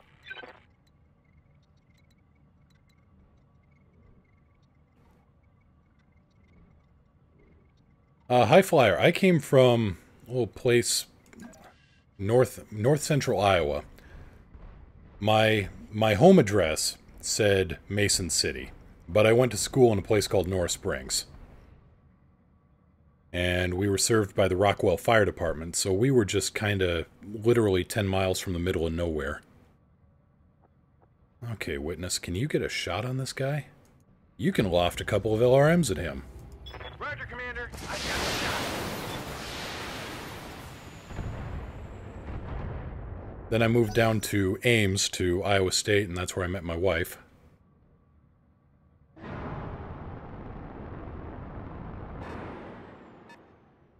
Oh, and he's overheating badly. He just took internal structure damage. I could see the little numbers there. Standing by. Okay, Wildfire, move in and finish this guy Copy off. that.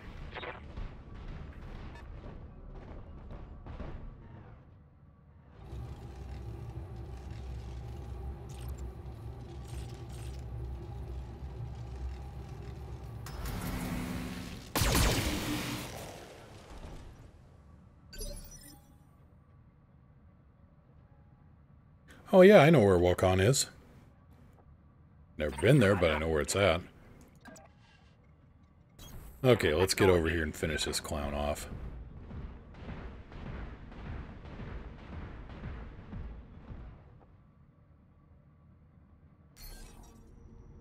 We'll just sensor lock him.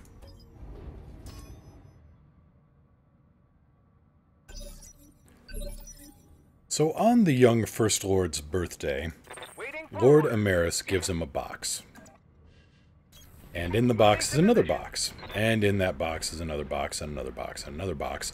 Until the young First Lord finds this chrome-plated, ivory-handled laser pistol inside.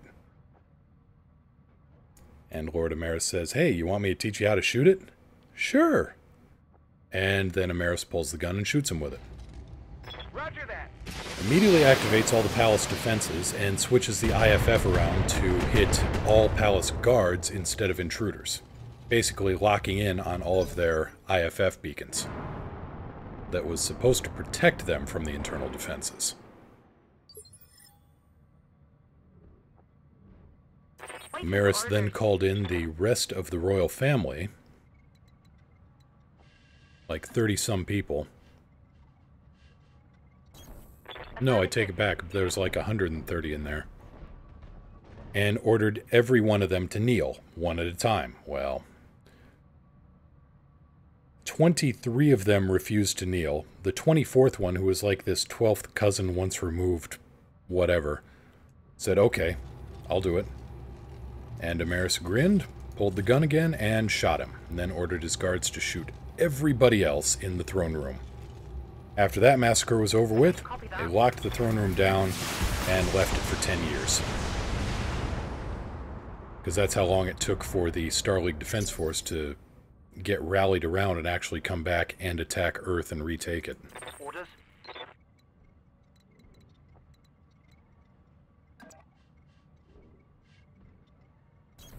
Roger. All the Star League Defense Force units on Earth were taken out through nukes. Confirmed. Firing.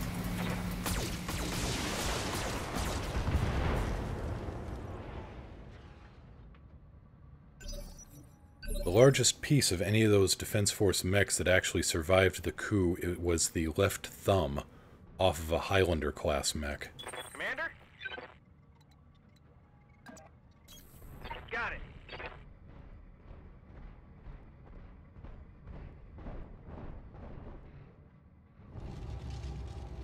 Firing everything I got.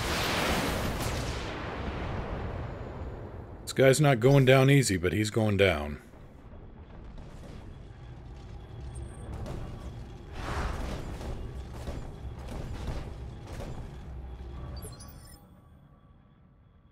Okay, wildfire. Standing by. Wrap this guy up. Roger. I said wrap him up, not air condition him with a punch. Good help. So hard to find. Wait a minute, you can jump. TFA this sucker. Ready to fly, Commander. And another benefit of the quick draw. It does things like that.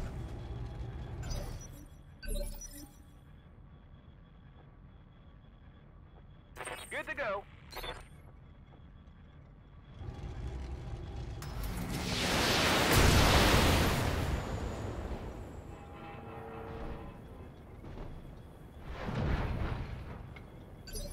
Back shot and knocked on your ass by a locust. Not so tough now, are ya? Orders.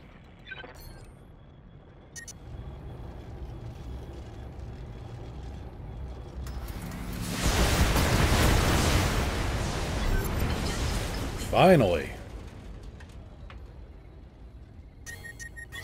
Keep an eye on my heat, Commander. Okay, what did, that took a bit of time. That took a bit of doing.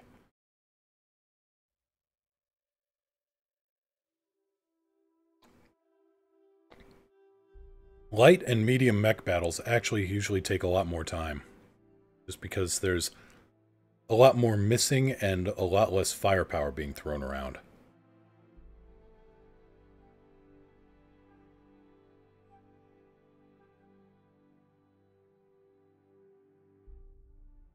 I got an idea. Let's try a thing. Let's try Let's try some asymmetrical warfare here. Welcome, Commander. So we can do 15 million here. No mech. No mech. No mech. And you get an Atlas.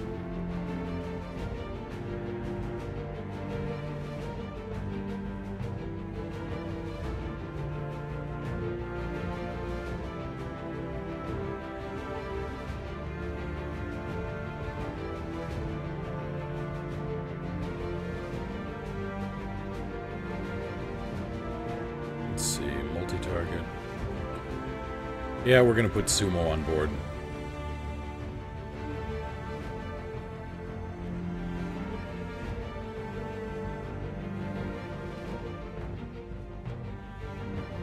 Alright, let's see what an Atlas can do against these guys solo. Prepare for combat.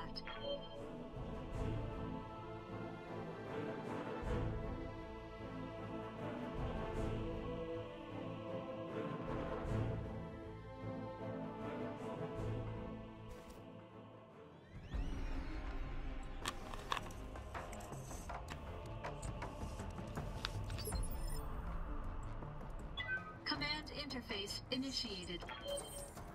Wow. Look at this place. It's really, And now... Alright, big guy, let's see what you got.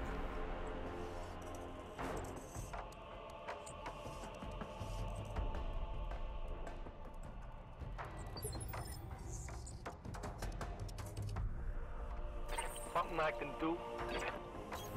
Consider it done. Alright, all 4 targets spotted. Now let's go do something with it.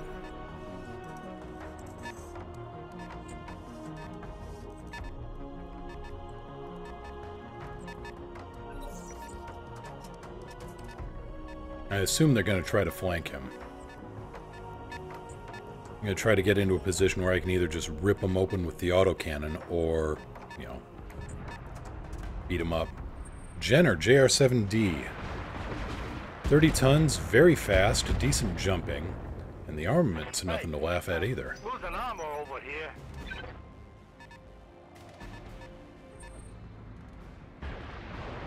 Large laser, a couple of mediums. That'd be a CN9AL. I took one in the gut. Centurion, where the AC-10 is replaced by a large laser. I'm there. Okay, get into the water. That'll help cool him down. And then we're gonna hit him with everything. I got him. Or try to hit him with everything.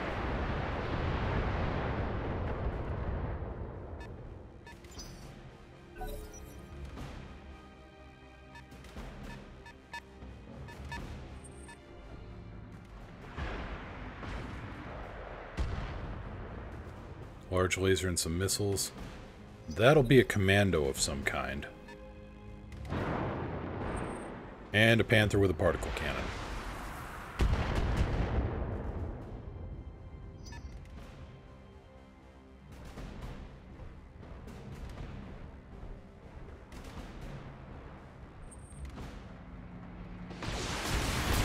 Man, they are ripping into this guy's left side pretty hard.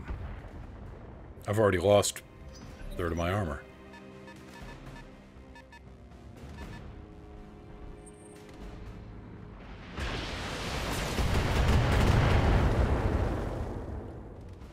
Oh, nice hit, moron.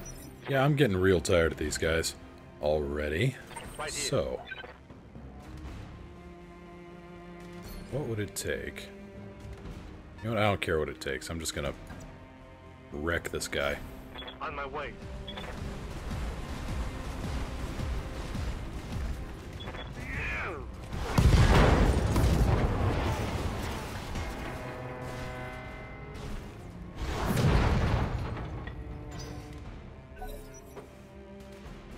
Can't move my feet because Hank is there. Thank you, Beast.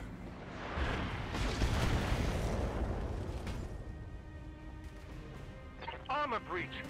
Internal damage. Alright, where's the damage at?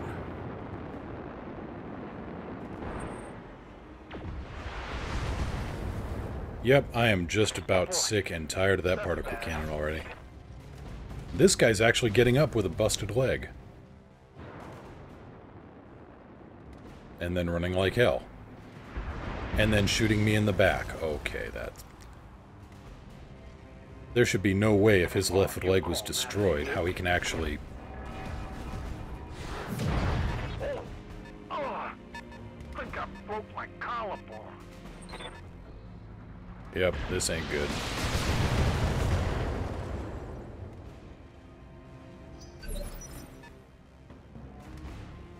Something I can do?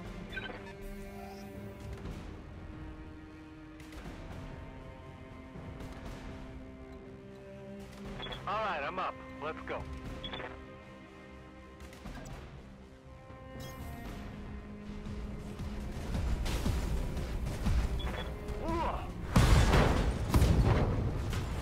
There. Now I don't have to deal with that particle cannon anymore.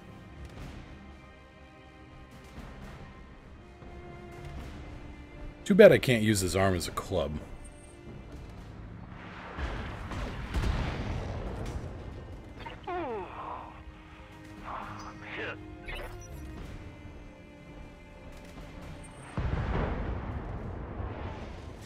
Internal damage, Commander.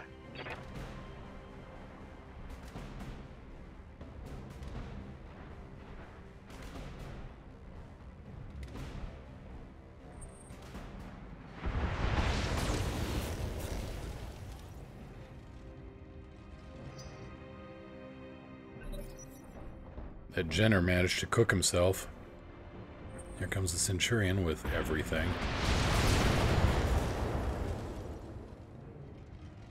Okay, that was a hard hit. Okay, Sumo, I want you to back up.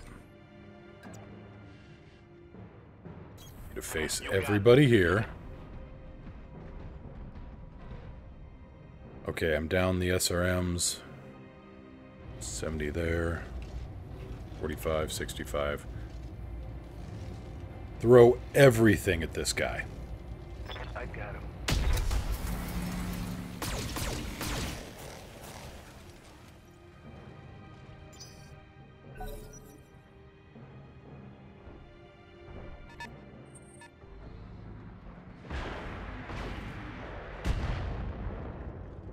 I'm not going to win this fight, but Okay, not good. I'm curious how far I can take it.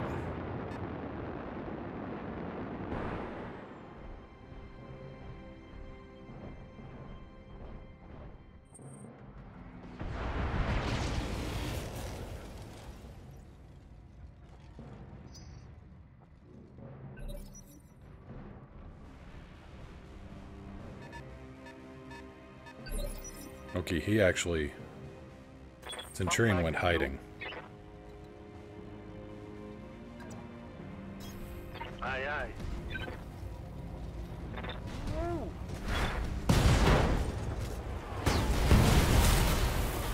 Got him.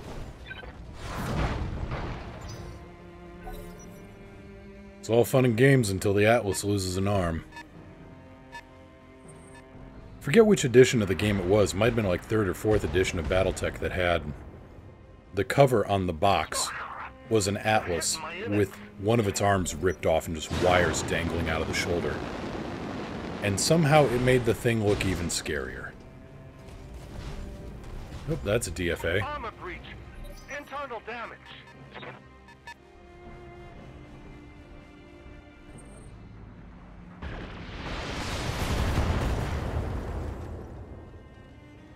Oh, crap. They're hitting my index. There is 0 armor left on that mech as far as I can tell. Oh, I think I broke my collarbone. What, your other one? Thought you broke it already. We're just down to internal structure on this machine. Okay, back on my feet. Okay, I'm on it.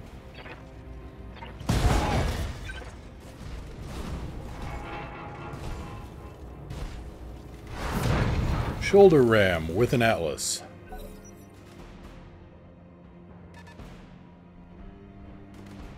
So chat, if you have any ideas for a mech battle you'd like to see, let me know. Oh boy, that's bad.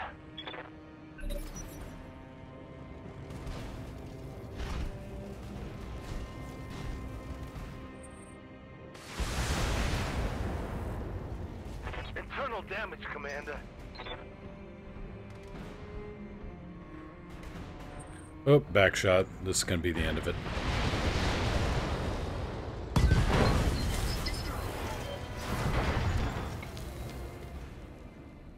Mission failed.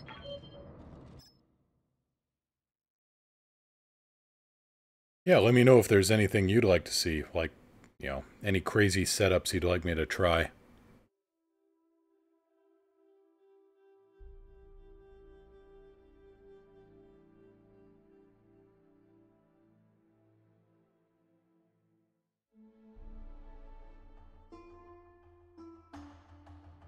Welcome, Commander.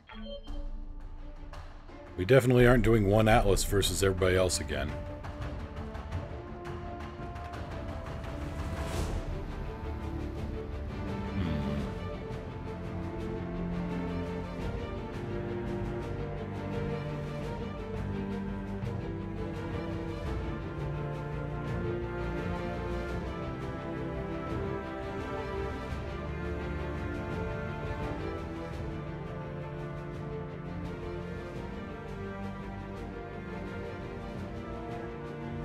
Welcome, Commander.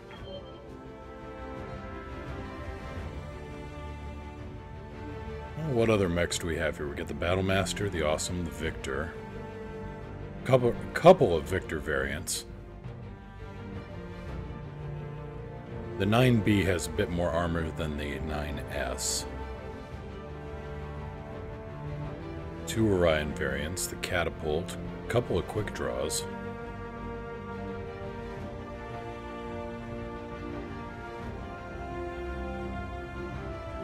Jaeger mechs in multiple flavors.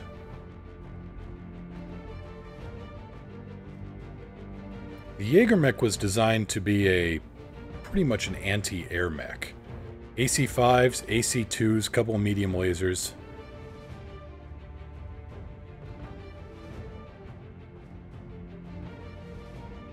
The Hunchback 4P, it dropped the AC-20 out of the shoulder and just loaded up with a massive array of medium lasers. Things like a laser Zep show. Yeah, actually it was a redone Rifleman. That's a good observation. Had the same targeting and tracking system. I think it might have had a slightly better armor layout. Because the rear end of a Rifleman's armor was just made of fail. Basically punched through it with a slingshot and a couple of harsh words.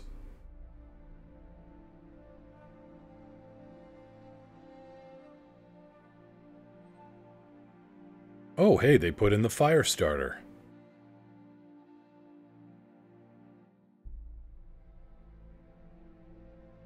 Alright, we gotta try this one. What else we got? Couple of three locusts. So you got the 1V, that's the medium laser and two machine guns. You got the 1M, which is the medium laser and the two LRMs. And then you got the 1S, which I believe is the medium laser and dual SRM2s.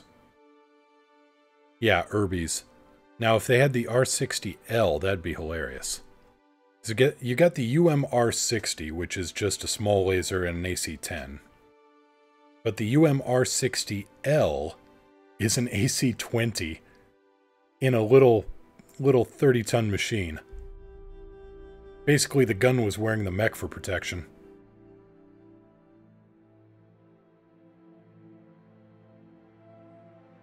Let's see here. Commando, yep, compressed dynamite. That's the large laser variant. SRM-6, SRM-4... Yeah, either way, well, I wouldn't call it glorified. There was nothing glorious about the damn thing. Standard JR-7D.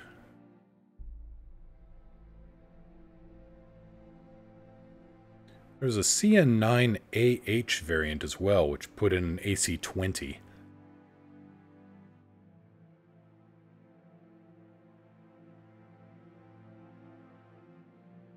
The 2D, that's the... Oh, right. The SHD 2D Shadowhawk is basically a 2H, where they've doubled every single weapon it has. The standard Shadowhawk has one medium laser, one AC-5, one SRM-2, and one LRM-5. This, they gave it 2 of everything, and then they quartered the armor to do it. Somebody built that thing needs their head examined.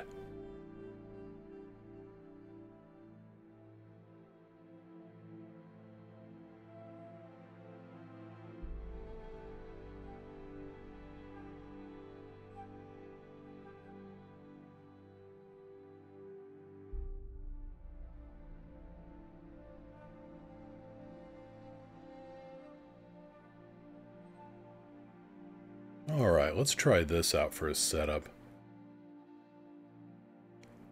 Hello there! Elpin with JT. I'm doing alright. Sorry about that, had to kind of lean in to look, make sure I wasn't mispronouncing anything. I'm doing alright, how are you? Just playing some BattleTech, poking around at just seeing who's got what and what I can do with this. Okay, a commando, sensor lock, what would be good? Evasive movement. You want evasive movement on a commando, because otherwise you are going to die. Showboat. Yeah, there's somebody you want to put in the machine based on that call sign.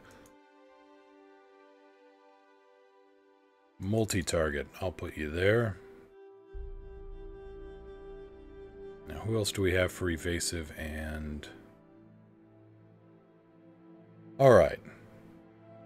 14.7, 14.9, river crossing, let's put in the big lock. On a rainy day. Well, thank you very much on that. Yeah, taking a quick break from Elite. Not too much of a break, though, because... Not too much of a break, because the Type 10's coming out soon. I thought it was coming out today, but I haven't seen any notice on it. So... Guess we're trying for Thursday. Yep, trying out some old school BattleTech, Orion.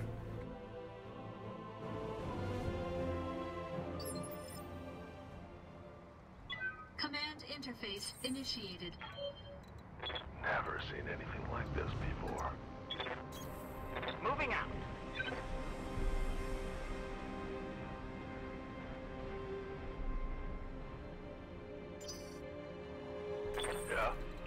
Okay, move that pile of explosion waiting to happen. Roger.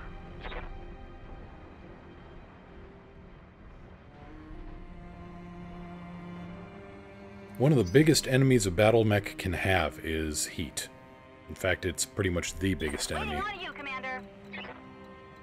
So a fire starter was actually a very effective machine. Of course, everybody hated Firestarter pilots because they basically just threw flamethrowers at you, and cooking Yes, Commander. Cooking live in the cockpit was no way to go. Roger. So usually somebody spotted a Firestarter, and every gun on the battlefield turned towards it.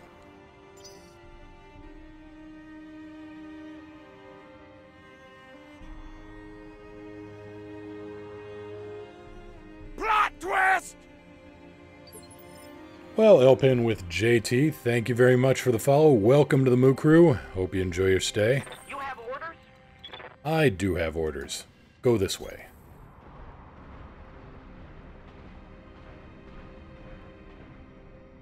Playing again after 6-month break. Yeah, there's a lot that's changed in Elite. And there's a lot more that's going to be changing very soon with the 2018 Beyond update coming. Waiting for orders. Alright, Showboat, get up there. Commander?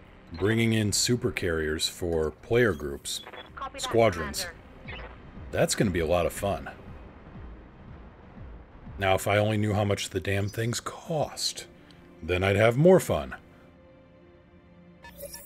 Okay, we got contact. What do we have here? We got multiple contacts. You're fast.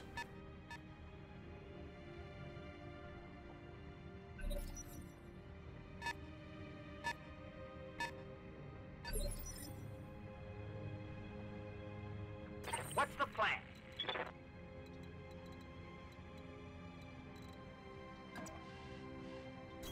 We're gonna move you around so you don't get... Looks like we have guests.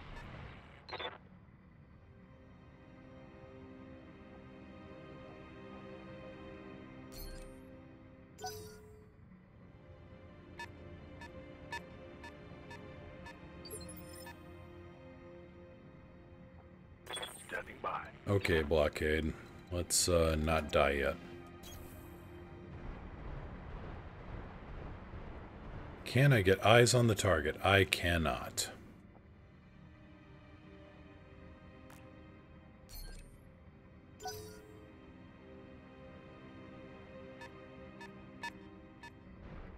Never mind, JR7D Jenner. Okay.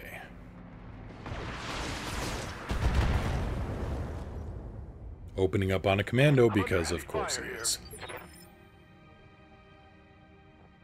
Good to go. Okay, Showboat, get in here Don't and need to light tell him me up. twice. I actually have 0 long-range weapons, so... crap. Firing everything I've got. Well, I've got the Jaeger mech.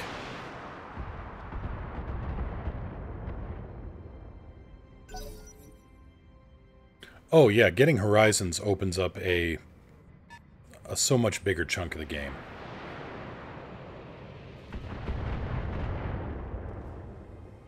Internal structure damage. Standing by.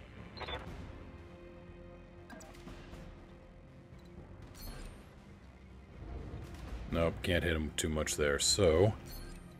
we'll move up. Acknowledged. Basically, they've got this Jaeger mech set up to look like a rifleman. 60% chance, autocannons, do it. I. Well, that opened him up pretty good.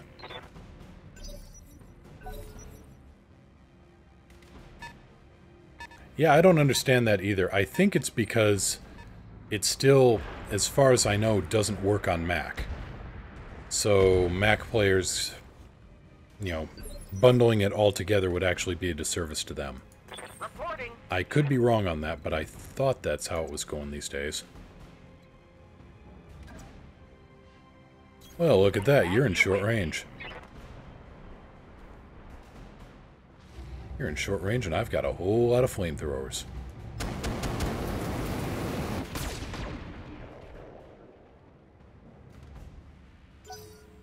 Yep, that pushed his heat hard. Oh, I like this. I am really happy that particle cannon missed. Yep. Move into position. And here's some missiles.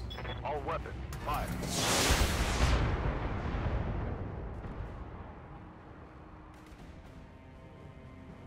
Scored a critical hit.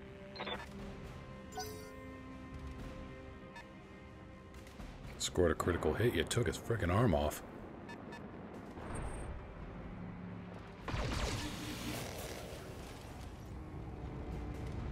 Crap. That shot went internal. I hear ya. Okay, Showboat, do you have any kind of line of sight on this guy? It does not look like it. So, I guess you get to move up here, where you get to take a crack at this commando. All Have weapons fun with on, that. go.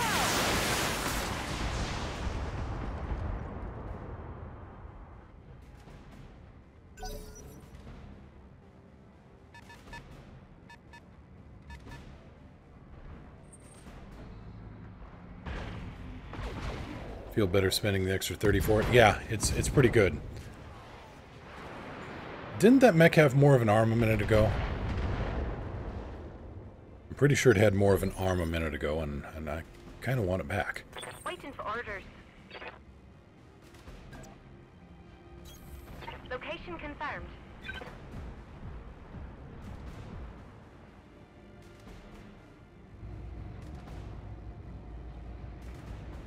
Roger.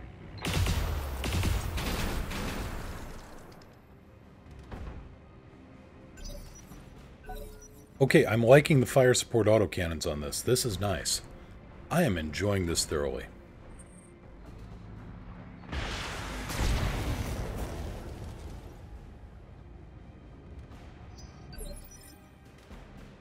I also like how the damaged armor, if you hit it with a laser, you can actually see it kind of melt off. Kind of neat. Alright, now, you're running hot. Let's run you a little bit hotter, just for fun. Yes, Commander. I want to see you pop. I believe this should have respect.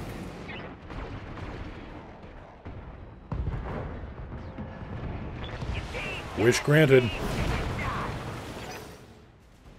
Damn. Ow. Ow, ow, ow. Lots of ow. Don't do that. I'm here.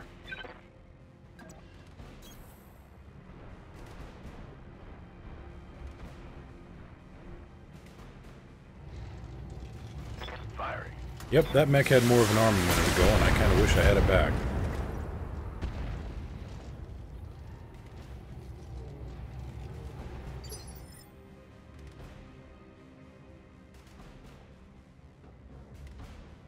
Commander?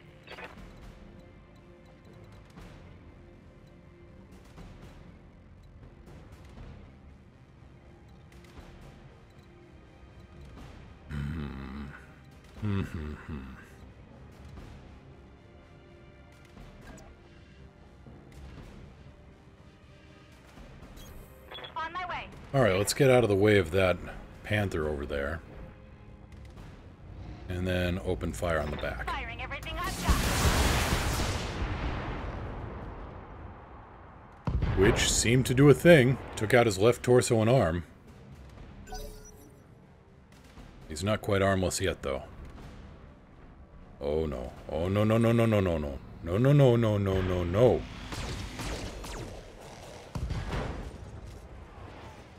Damn it, I've got an armor breach. Grumbles. Okay, who can I hit here? I'm here. I've got good shots. All right. I wish I had better shots. Well, never mind. Now he's armless. That takes out the large laser, thank Jeebus.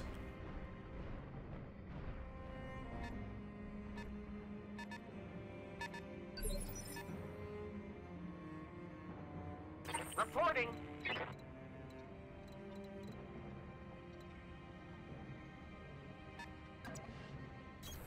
Be there in a jiff.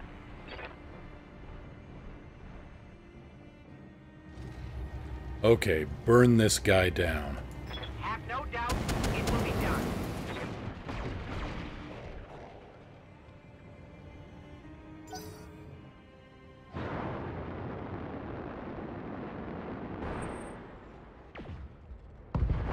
Ooh. Sniped. We're losing forces. Waiting for orders. Affirmative.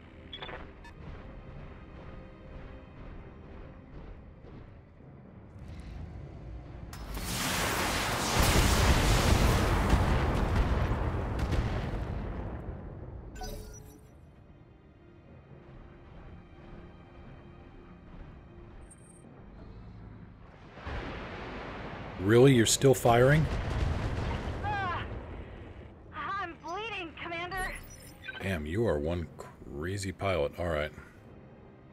I thought that Centurion pilot would, you know, not risk blowing himself up. Confirmed.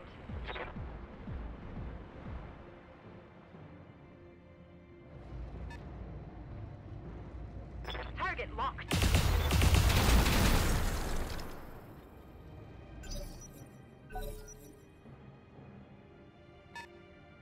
I have no idea what that commando's doing, but more power to him, I guess. Kind of going on a hike, nature walk, kind of see what's around there. Yes, Commander. Did you just give me your back? Am I seeing that? Awaiting orders. Having some trouble with my mouse here. I think it's going out on me.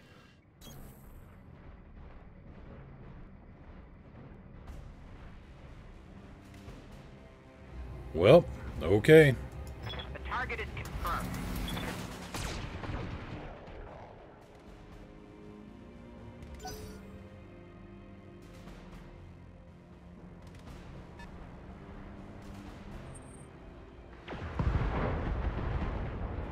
Ow. You can see daylight through my armor. I needed that arm.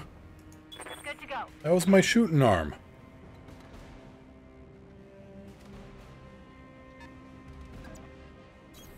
Got it.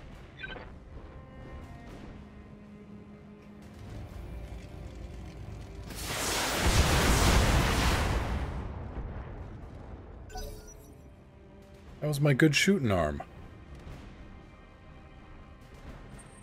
I'm being flanked. Well, that could have been a lot worse. Yeah, that was good. Could have been worse. Receiving you.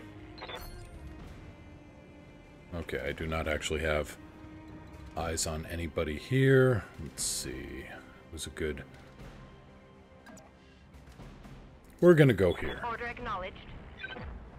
Then we are just going to see who I get to peel open like a sardine can. Okay, let's see here. 90% chance there, 85% there.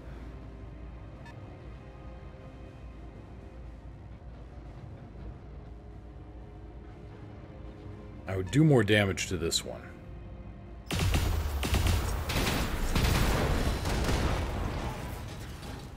Scarred a critical hit. Especially with things like that. Then the particle cannon goes away.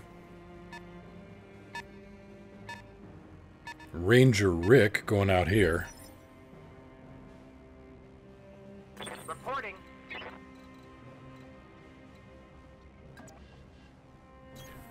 Problem now is that most of my guns on this fire starter have Fisher Price written on the side.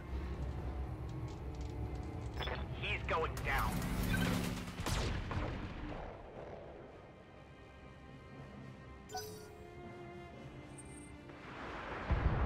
My back is going over. Ah! Dang it, that hurt. Ow. Commander? Much ow.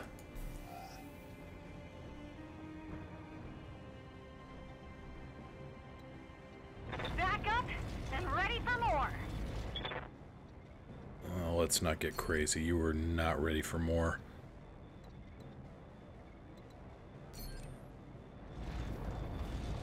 Roger that.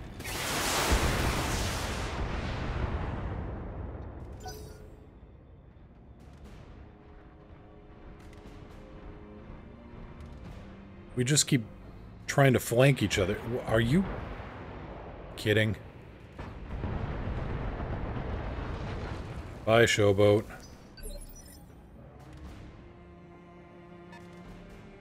Standing by. Come on, people. Let's make it happen.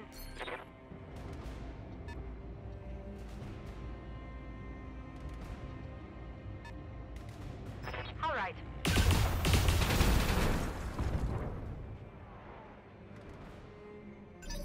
So I took out his left arm. Too bad there's nothing there in the left arm.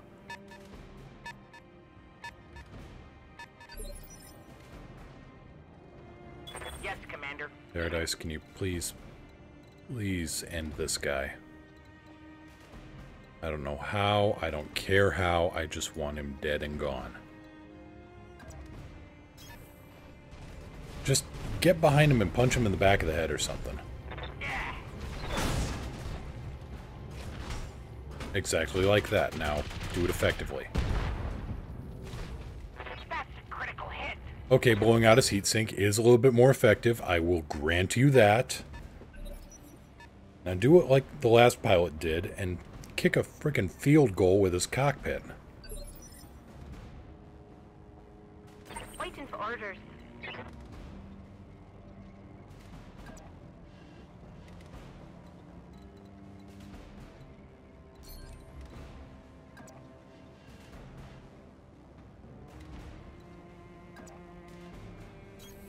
Coordinates received.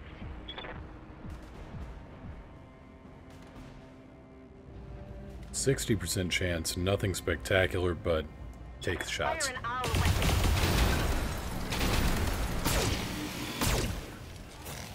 weapon. So this is where my troops from XCOM went.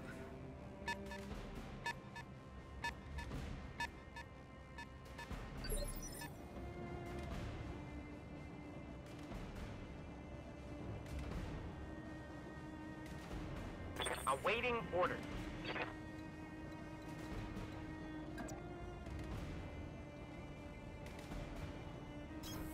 Yes, Commander.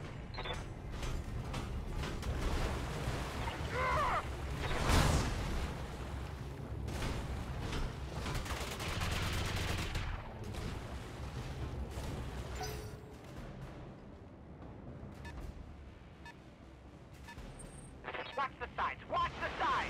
And here comes the missiles into the back. That could have gone better.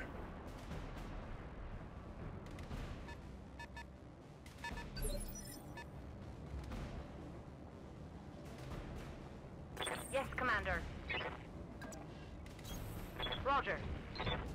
Great, so now I'm just chasing 3 crippled mechs around. Copy that. Great, so now I'm just chasing 2 crippled mechs around here. That's a kill.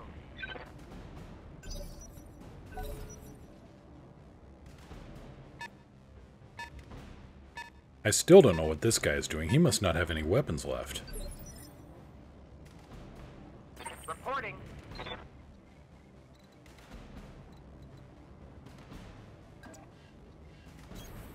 As you wish.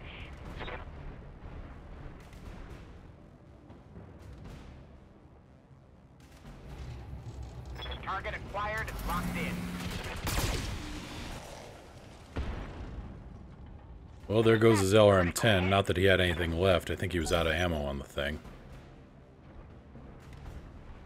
He may still have the laser, though. He still has the lasers.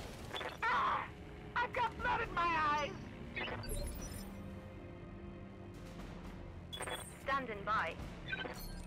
Do you have eyes on a target? You do not. Okay. Move order received.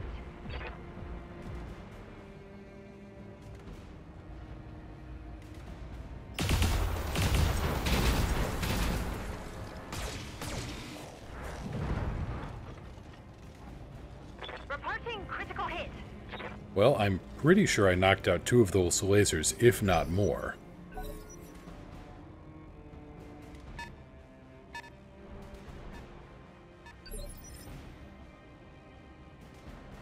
Yes, Commander. Paradise, finish this guy off, please. Location acknowledged.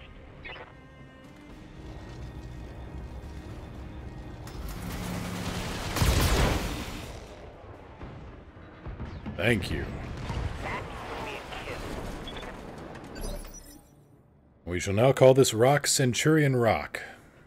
Let it be a monument Yes, to really Commander. dumb pilots. 10-4.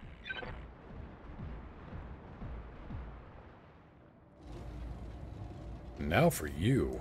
All weapons are go.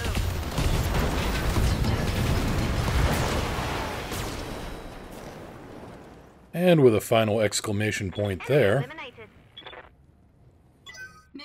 successful. Alright, well, lost... Actually, 50% losses. That ain't great. But they were commandos, so I kind of expected it to happen.